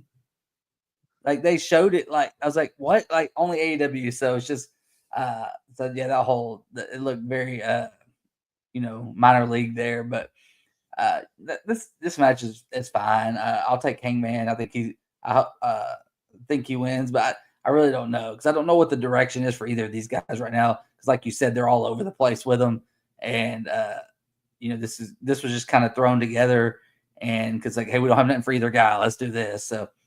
Hangman. I think this is the old classic pivot. I think Tony or MJF or somebody said, "What are we doing with having me go at Jeff Jarrett? Like what?" And Dustin Rhodes, like why? What are we doing here? So I don't know who made the decision, but whatever they did, they pivoted, and now it's back to MJF and Hangman, which I think is going to be a brutal physical match. I think it's going to be a great match. I think Hangman should win, but I'm kind of like you, Brandon. Like I don't know because they've been floundering these past couple weeks. Like I don't know where they're going with either person.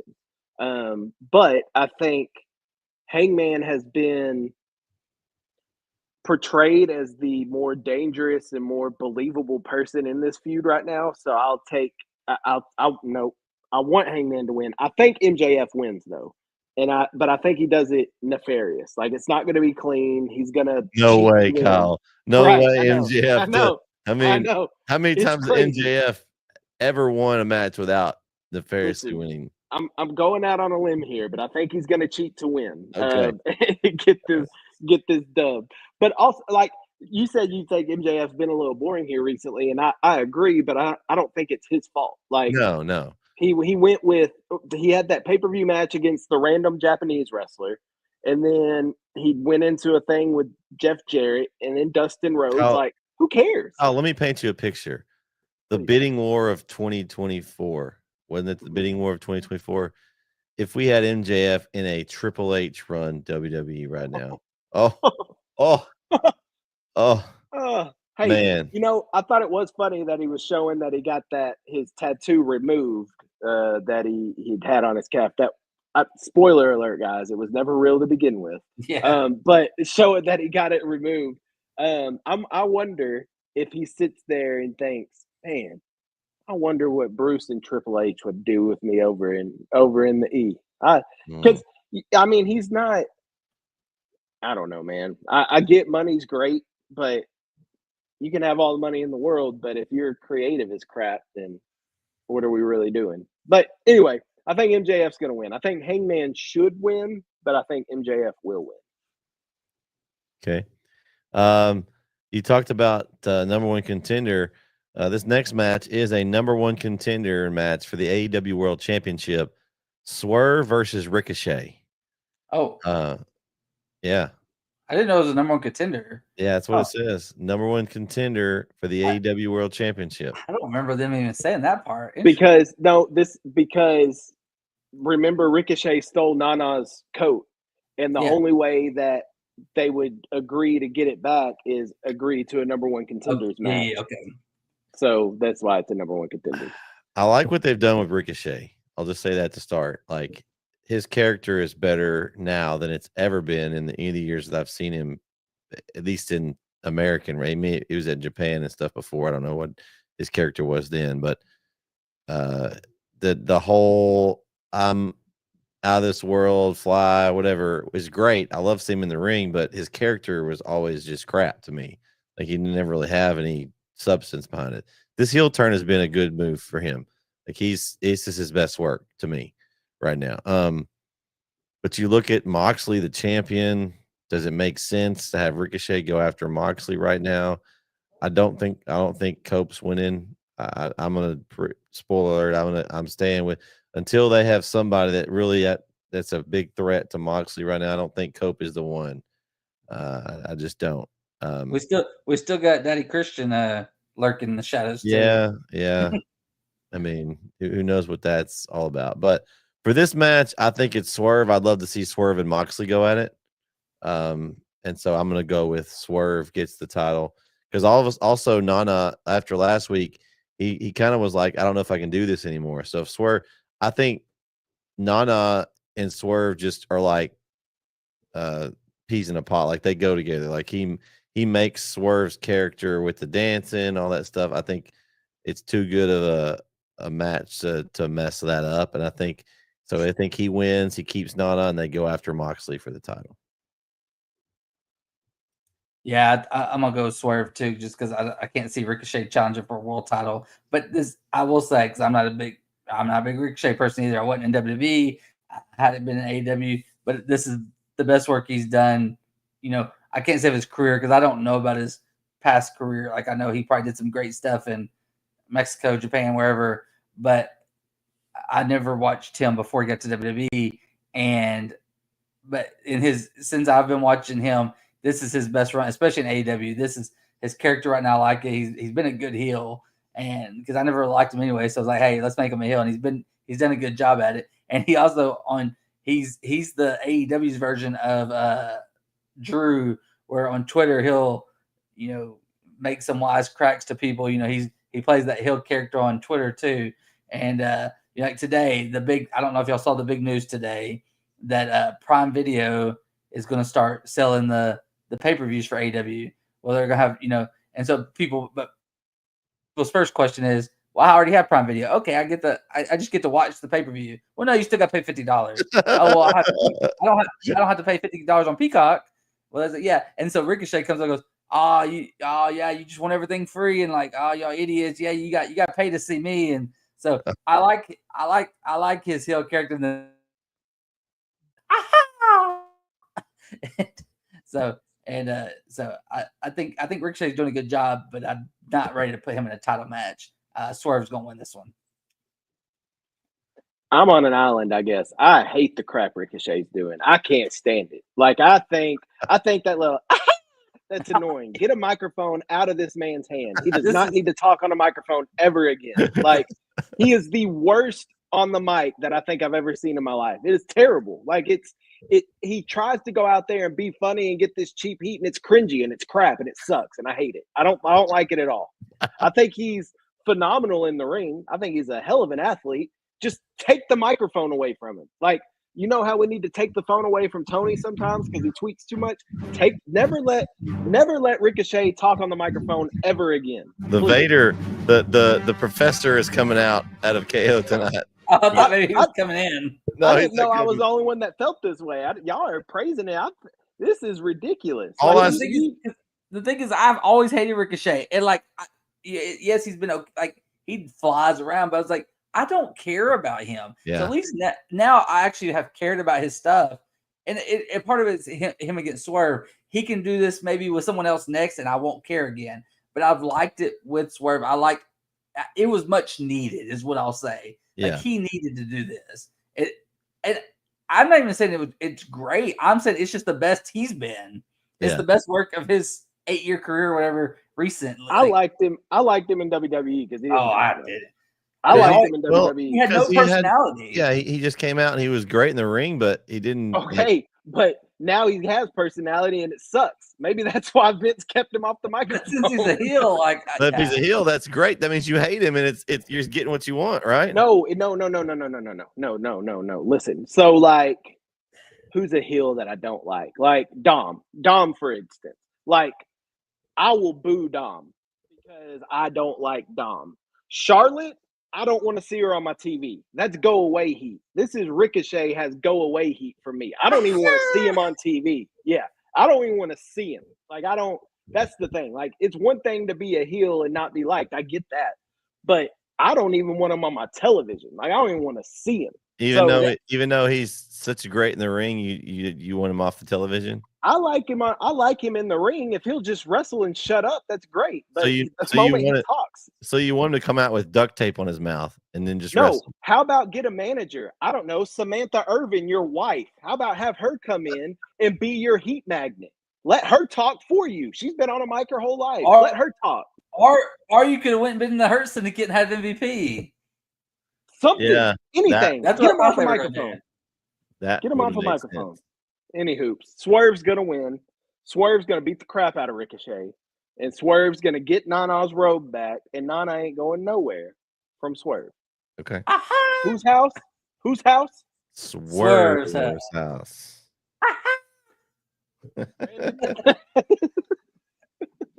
Whose house?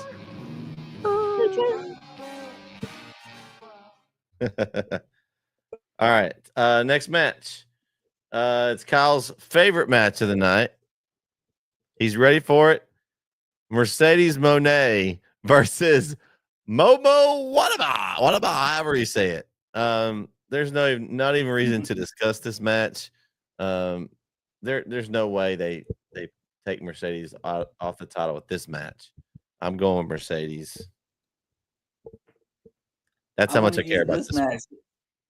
I'm going to use this match to talk about someone who is doing, and Kyle may not like it either, but someone who's doing great work on AEW and who I thought should have took the title off of Mercedes, Harley Cameron. She's great. She's great. Feel the wrath. Like she's hilarious. I love the little Mercedes puppet she had. I like that little mini feud they had. But she's been good. But the rest of the women's division, not so much. And this is they got to get this title off her. I don't know if y'all have seen because I can't remember if she's been on Dynamite or she's on Collision, but they have this a new woman that's coming, Megan Bain. I don't know if y'all have seen her. And she's a beast. Yeah, she's the total package. And one of my friends like, oh yeah, she's gonna be the one to take the title off Mercedes. Like, I don't want to see that because you look at Jade, you look at Mercedes, you look at every time they put this TBS title on somebody, they're trapped in it. And that's what's happened to Mercedes. And they're trapped in it, and then they lose all their luster. I don't want to see her do that. Then She's trapped in belts, Brandon. She's got so many. She doesn't know what to do with them all. Yeah, and I know. And so like, Moda's got. She could choose any belt. She chose the TBS one to face her for, but she could have chose any of them to face her. She had a shot at any of them she wanted, and she was like a call your shot type thing. But like, so I was like, Megan Bayne, I want her first belt to be after the world title because I don't want her to get trapped because that she's got star potential written all over her, and I don't want her to be trapped in this because it happened to Jade, and we never. She's gone. She's in WWE, and so Mercedes too. She's like, because you can't have her lose to this person. You can't have her lose to this person. If she's what you wanted her to be, she needs to be in the main title picture. But how do you get her from that if she still has, like you said, all these belts and that TBS title? They have crapped all over this women's division. It is how did we get here? How did we get here? We'll get to it. Mariah and Tony are great, but that's about to end. I mean, this should be the final match of them. So then where does whoever wins go from there too? So how did Sasha Banks go from where she was in WWE to where Mercedes Moné is now in AEW, holding 4 irrelevant belts? Like, you talked about Brandon. You talked about Cope not putting people over. Sasha ain't putting nobody over. Excuse me, Mercedes ain't putting nobody over. Mercedes has had opportunity after opportunity to put women over. She could have put Harley Cameron over. Like that's someone at the end of the day, it's her TBS title. She didn't need to be holding the TBS title. Harley Cameron would have been perfect. The problem they did is they didn't give her any build. They brought her in her first match and she wins the title. Like they didn't bring her in and she's had no story with anybody. Like it's always been an open challenge or here's a random match for a number 1 contender. Like there's been no story with Mercedes other than a little bit with Harley. And in Willow, but that was stuff that was built in a different company. Right. It's criminal what they've done to Mercedes because when Mercedes was in WWE, I absolutely loved her. I thought she was phenomenal. And I was excited when she got to AEW. But she's ran through everybody. What else is there for her to do? Like, other than Megan Bayne or somebody like that. But and what she needs is if, like, the main event picture is going to need somebody. They could have gotten this title off her. Now maybe she goes after, somebody at the top. But they've just strapped her in this. Brandon's right that she's in a never-ending loop now. You can't just let her lose to some I mean, it's got to be somebody you want to put over. I mean, you should. Well, another thing is she had Camille as her bodyguard. That was a story we could have told. Where did that go? They just wiped her out, and she went to do the Queen of the Ring movie. Yes, but now Tony's back. They could have brought her back and be promoting that her in this movie, and they could have done something with her and Mercedes. But I don't even think they'll ever go back to that.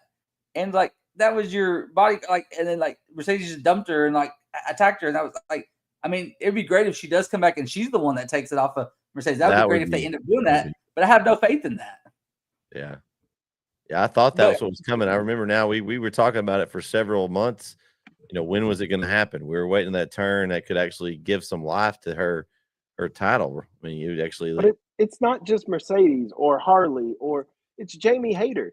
She came back and they brought her back on a pre-show. Somebody has been out for over a year. And now she's gone floundering. Again. Oh, she got okay. Well, there you go. So she's not hurt. They're sending her away for something or something. Let's see if I can pull it up. I saw it yesterday. It just doesn't make any this is a collapse that has to be studied. The talent that is in AEW in the women's division. From Tony Storm, Jamie Hayter, Chris Statlander. What about Britt Baker? Where she's gone? She pissed off Tony, and now she's been banished. Yeah. Guantanamo Bay. I don't. It doesn't make sense. Oh, for Jamie Hayter, she had to go. She's having visa issues. Yeah. So she had to go back to take care of that. Right? It's always something. It doesn't make sense to me, and it's frustrating because now you have Mercedes, who's holding 4 belts for no reason. Like, she does not need 4 belts. Well, I can't even name the other 3. I don't even. They don't matter. Maybe I need 4 belts. Maybe I need. I mean, it's frustrating, and then you're having random matches at Revolution, which is one of your biggest pay-per-views of the year, next to All In, and you have your TBS champion fighting somebody that nobody knows about. Nobody knows who Momo is. Like, it just boggles my mind. It is so incredibly frustrating. Momo problems, Kyle. Jeez Louise. Give me Mercedes. She better not lose. But if she does, I'll be happy. If she loses, they might as well just get rid of the TBS title. This card is frustrating. I didn't realize how frustrating this card was until we started talking about it. Yeah. Well, there's be some good bathroom break matches in here. Hopefully they pack them together. You have one long dinner break. It'll be like 5 hours long, so that's true. Did you? I'm assuming you're taking Mercedes as well, Brandon. Yeah. I thought I made that clear, but yeah. Okay. No, I figured you did. I didn't know. We got off on a tangent. I want to make sure that I got that right. So can we get to a good match, please? You have Ricochet and then this Mercedes stuff back to back. I would say this is a good one, but I'm afraid this one to me is not a good match because I don't care about one of these tag teams. The Hurt Syndicate defends their titles against the Outrunners, which I don't care about at all. Wait, that's on the pay-per-view? Yeah. I thought that was on Dynamite. Okay, I'm looking forward to that. Yeah, I don't care about the Outrunners. Am I the only one? About the Outrunners? They're stupid. They're a joke to me. I don't have any. They're not gonna beat the Hurt Syndicate. So like they're like this comedy. They're this comedy team that comes out in their little 80s outfits that I don't really care about. Yeah, I like that. But I like the work they did with FTR and stuff. I like the work they did with FTR and stuff, but I don't. I mean, look at them. Look at them and look at the Hurt Syndicate. Bobby they seem like an off-brand FTR. Yeah, they seem like an off-brand FTR, and they're not as good in the ring as FTR. FTR is good in the ring. I like seeing them. These guys, I just don't care about. Sorry, they're entertaining. I just don't. I feel like. What are your thoughts on them, Kyle? We hurt people. I mean, listen. I love that. Since the Outrunners are normally on Collision, like I don't watch Collision, so I haven't seen the Outrunners a lot, but from what I've seen of them, they're good in the ring. They can go in the ring, and I mean they have that kind of goofy, outgoing personality, which I don't mind them. But like I said, I think they're an off-brand FTR. Like I don't hate them. I'm in between. I'm like, take them off my TV is what I say. Jeez, I'm not there. I'm not there yet. I don't mind seeing them, but definitely Hurt Syndicate gonna win for sure. They hurt people. Brandon, you going with the upset?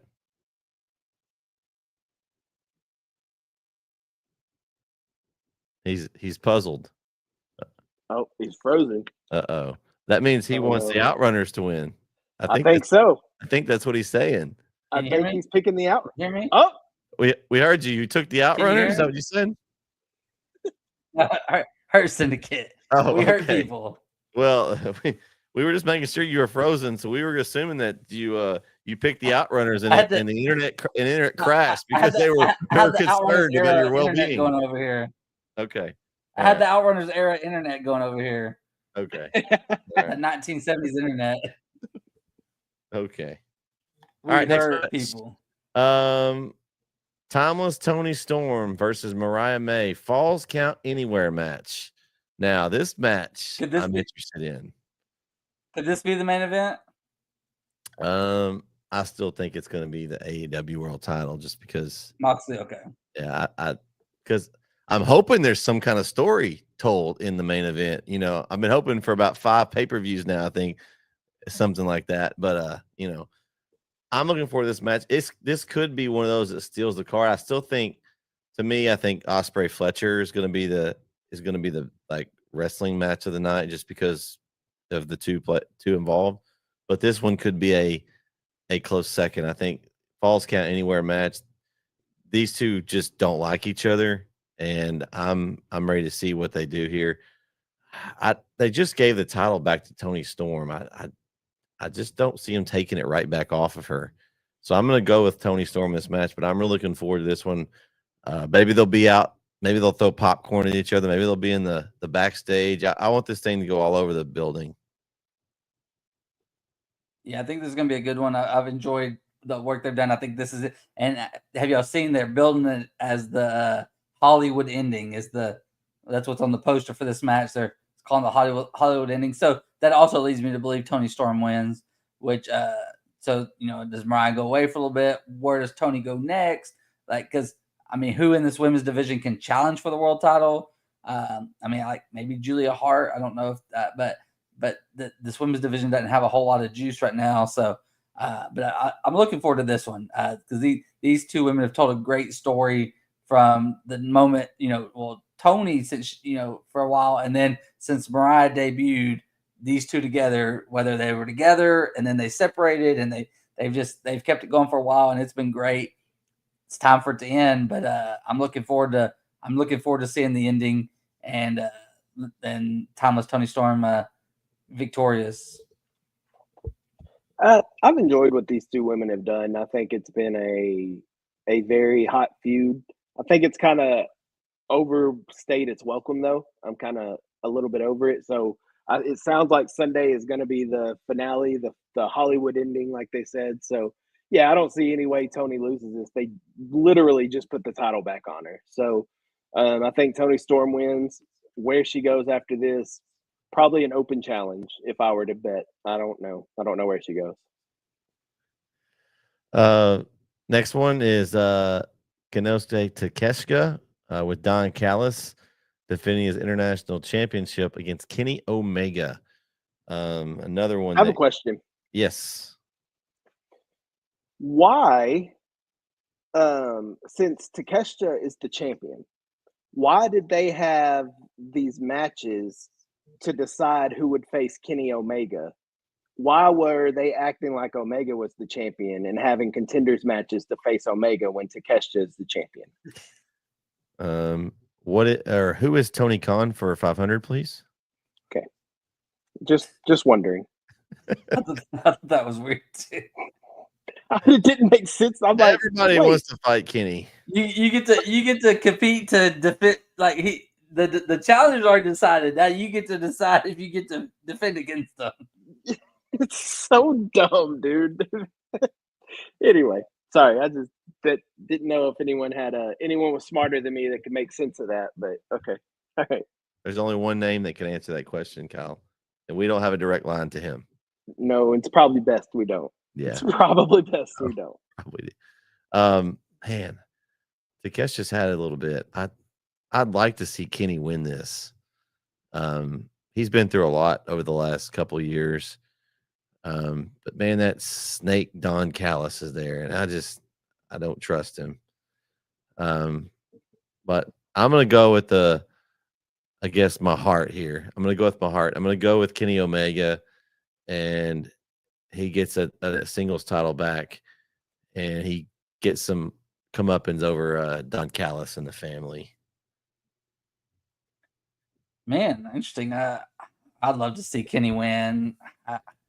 I'm doing it for the heartstrings on this one. I know that's where I'm torn because like my heart's saying Kenny, but I don't know what. I'm gonna say Takeshita keeps it, and like he's gonna maybe he kind of cheats or something. I don't know. I never know what to think. Like, which is a good thing about AEW, but also a bad thing. But it's a good thing that we don't know because they could do anything and whether it makes sense or not. So this one could go either way, and I would like to see Kenny win. So if I get this wrong, I'll be happy. But I'm gonna go with Takeshita. I think this one's simple. I think AEW told you who's gonna win. They were competing to challenge to face Kenny. They're giving the title to Kenny. Kenny's beating Takeshita. I don't know how. He's probably gonna have some help, but I mean, they told you what they were doing. They were. Hey, here's something for you, KO.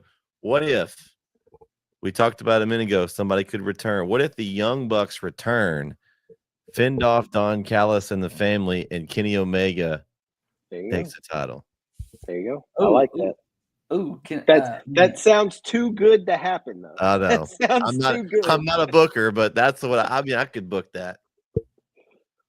I like that though, but yeah, I don't think. I mean, and the Bucks put Kenny up on their shoulders. He's got the title. He's made his full return after almost basically not surviving. You know.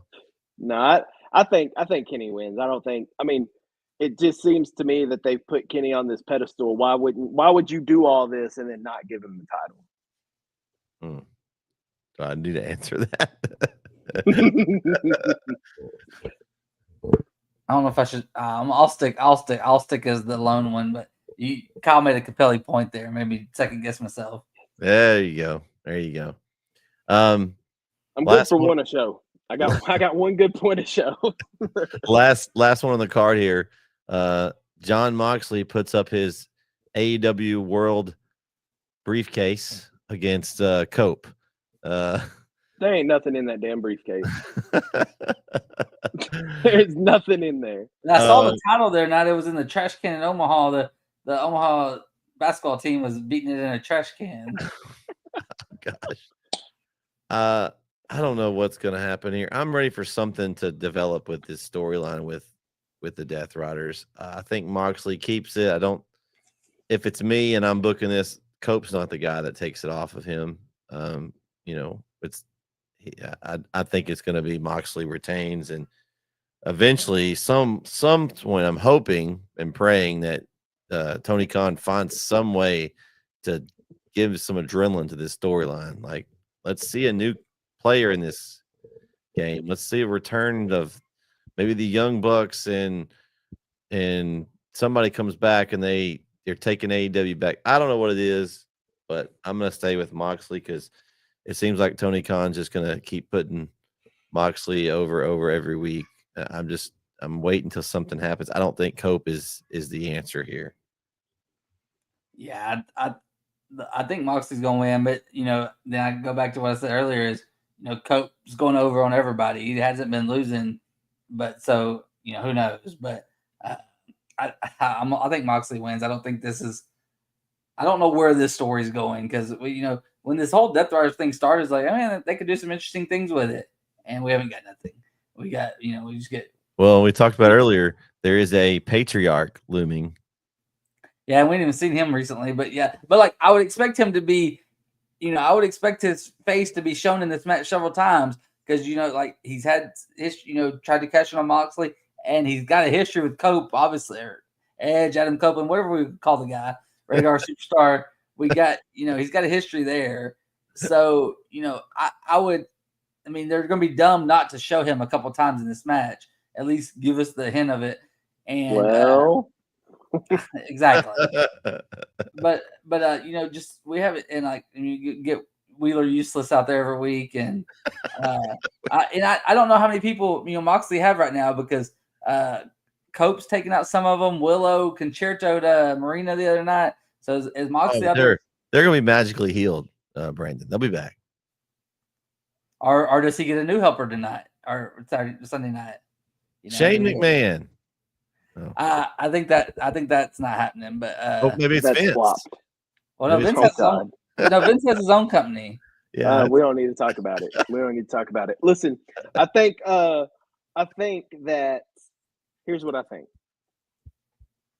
Cope wins, takes the title off Moxley because this Death Rider storyline has been absolute garbage from the get-go, and I think it's time to just put it to bed.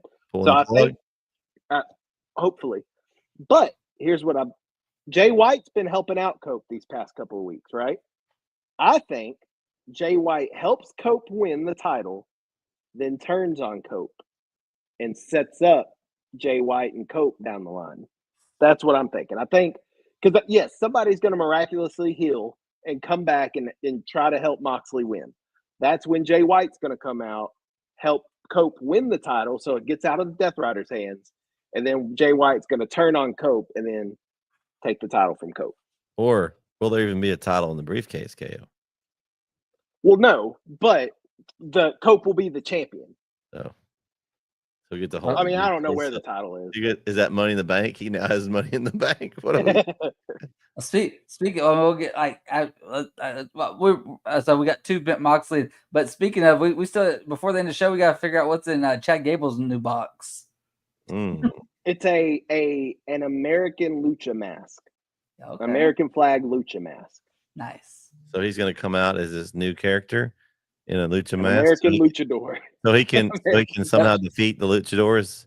That's how he's going to be able to beat them. El Gable. Oh gosh. Yeah, he's gonna come out with and then that's gonna cause more issues because we got issues with Mexico too. So when our anthem gets played over there, it'll get booed too. So that'll be great. Yes.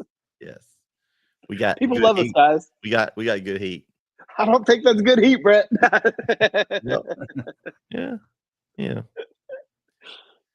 Oh man, it's definitely a interesting time to be a wrestling fan. There's lots of, and as you can see, it doesn't feel like it. It's almost been 2 hours, and we've been cruising through talking about everything that's going on. You've got the goods, the bads, the uglies, but all very interesting stuff going on right now. I'd say, it's as bad as some of the matches, and we've kind of talked about ones that we didn't really like on this card.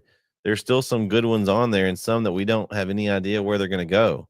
And Brandon mentioned it, like, well, sometimes that's half the battle, right? We don't want to, if you don't know who's going to win, even though some decisions we may not agree with, at least we don't know. And it's not like, this one's going to win, this guy's going to win. I think you could make an argument for probably, let's see, there's 10 matches. We picked 9 of them. I'd say at least 6 of them we could probably go either way.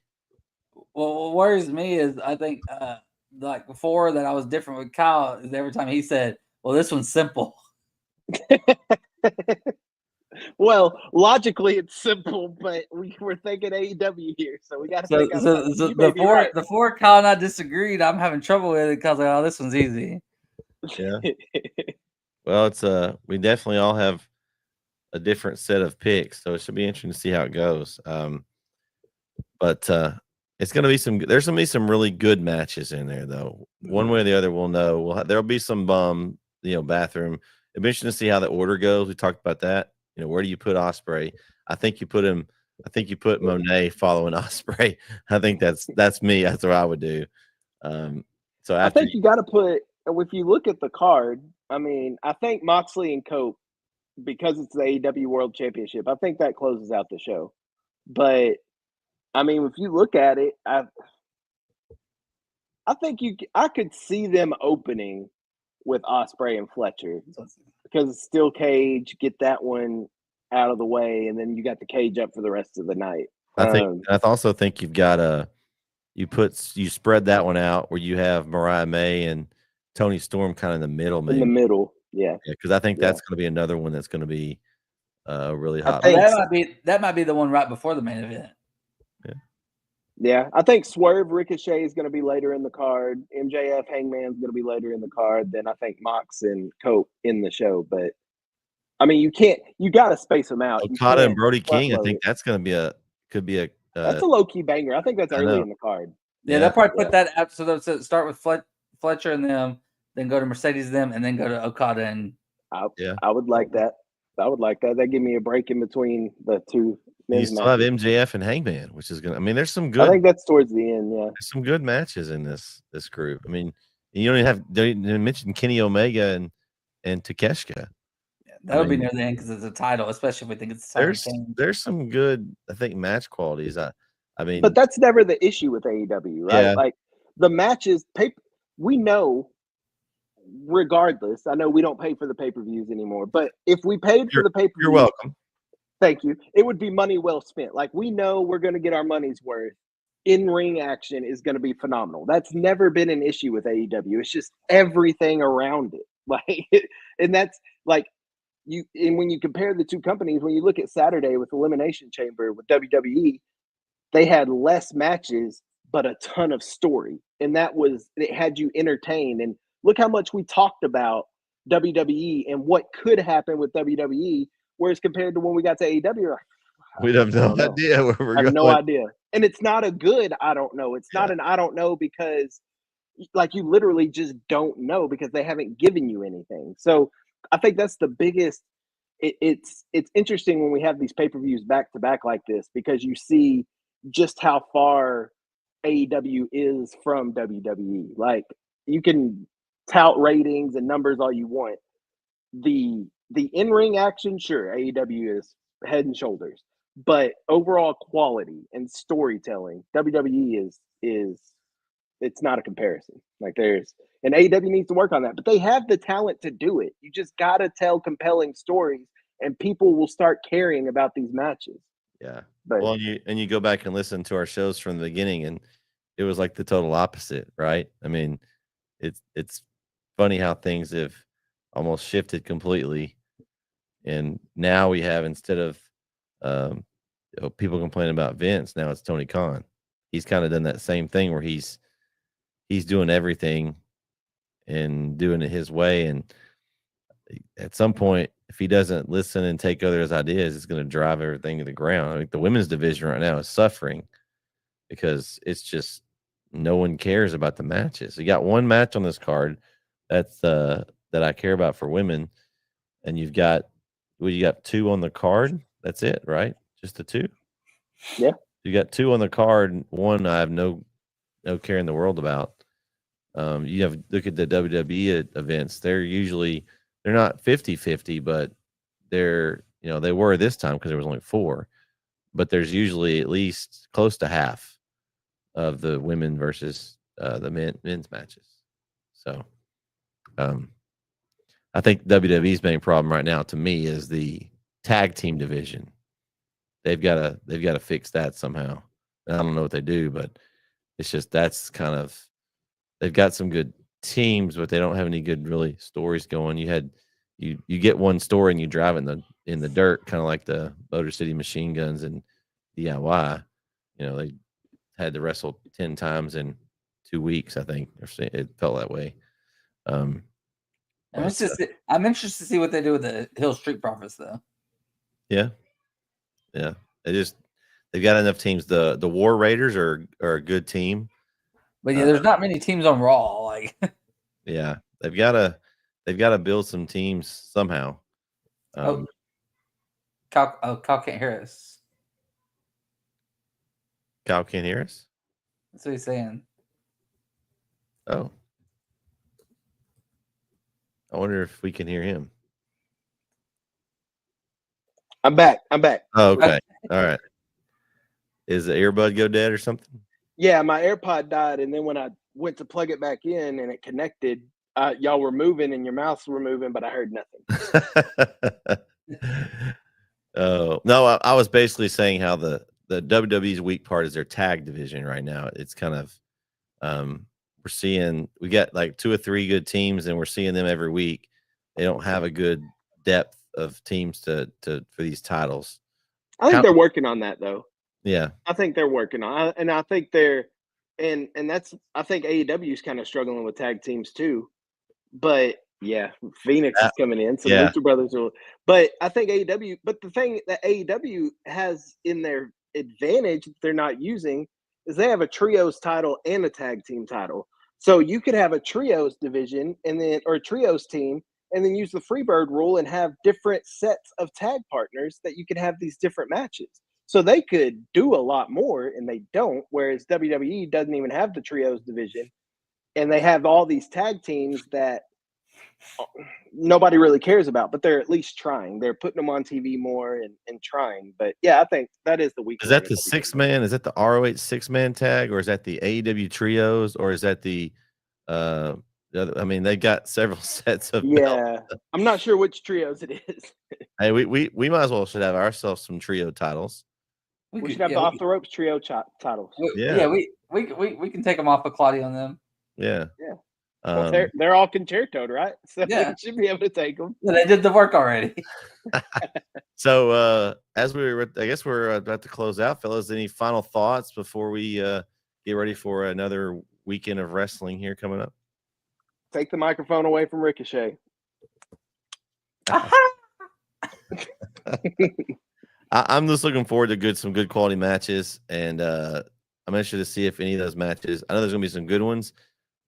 Besides the Ricochet match, who's going to be the show stealer behind that one? Like, who's there's so many good ones there. So I'm interested to see, who steals the show. It's easy to say Osprey, right? But I like what you said earlier. That Brody King match, I think that one might just be the showstopper. Yeah. When you got 10 matches, you got lots of options. Yeah. And I wish that this pay-per-view was on Saturday and not Sunday, because Sunday everybody has to go to work on Monday. Saturday we got the big UFC. UFC 313, I think. Yeah. Oh, okay. Well, still though. Is it Padilla and Ankalev or whatever? Is that who it is? Well, there's nothing really else on Sunday though. At least, I mean, nothing. Watch your mouth. There's NASCAR on. All right. It's early in the day. Yeah, but it'll be over. But I'll watch it at night, Brandon. Yeah, where they at this week? Phoenix. Okay. I did watch the end of the NASCAR race. First time I've watched NASCAR in probably 5-6 years. It was on, and y'all said something about being in Austin. I was like, ooh, I don't know they had a track in Austin. So they don't have a track. It's a road course. Well, I know. I didn't know they had even the road course there at all. And they shortened it this year. It used to be longer. I watched the final. I drove by there one day. Final 10 laps. It was very very interesting. That was the best part of the race. I didn't know hardly any of the drivers. I was looking for Jeff Gordon and he's there. Jimmy Johnson. I was looking for Jimmy. My also 48 maybe car. There. Gordon was there. He's part of Hendrick Motorsports now, so he's at every. He race. was one of the commentators, but he's not. Yeah, they replaced him with Jamie McMurray and Clint Boyers. Another guy. Those two guys I recognize. That's how long. Kevin Harvick. You know him? He was in the booth. Yeah, Kevin Harvick's up there now too. Yeah.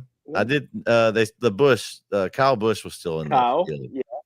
But Kurt had to retire. Too many concussions. He probably wrecked too many people. He wasn't really a big fan favorite there for the drivers on the track. I don't think. Yeah. Who, Kyle? Kurt Busch. Kurt was more respected than Kyle. People hated Kyle. People hated Kyle. That Kyle, that name is, I know it's synonymous with hate almost. I know you got the name Kyle and the name Owens. You're double whammy. Yeah. And then walk around people calling me KO. It's not a good look for me right now. It's not great. Oh, but there's a good look for this guy. Kyle, are you going to San Antonio? Yeah, I'm headed out tomorrow morning to watch Martin's Mill Thursday. Martin's Mill Friday. Have a fun trip. Safe. I'm not getting to go, but I'll be watching. Yeah. Get some good video shots and tell Coach Jenkins that Nettison is cheering from afar for him. Yeah, him and Coach Carr. Those two of my favorites. So. Oh yeah, love both those guys. Loved your interviews with them. And I hope I was gonna say good talks with them. Hopefully I'll get to. We talked to Coach Jenkins last night, so hopefully I'll get to watch the Tatum game this time. Hopefully it should. Jeez Louise, dude. I was so frustrated last night. I said, you've got to be kidding me. Oh man, this event has been delayed. That's gonna do it for Off the Ropes this week, episode 45, Elimination Chamber review and AEW preview. Hopefully we'll get to come back and talk about what we did and didn't like about the Revolution show this weekend. That's on Sunday, so make sure you check it out. Thanks for tuning in tonight. Everyone have a great rest of your week and weekend. Good night, everybody.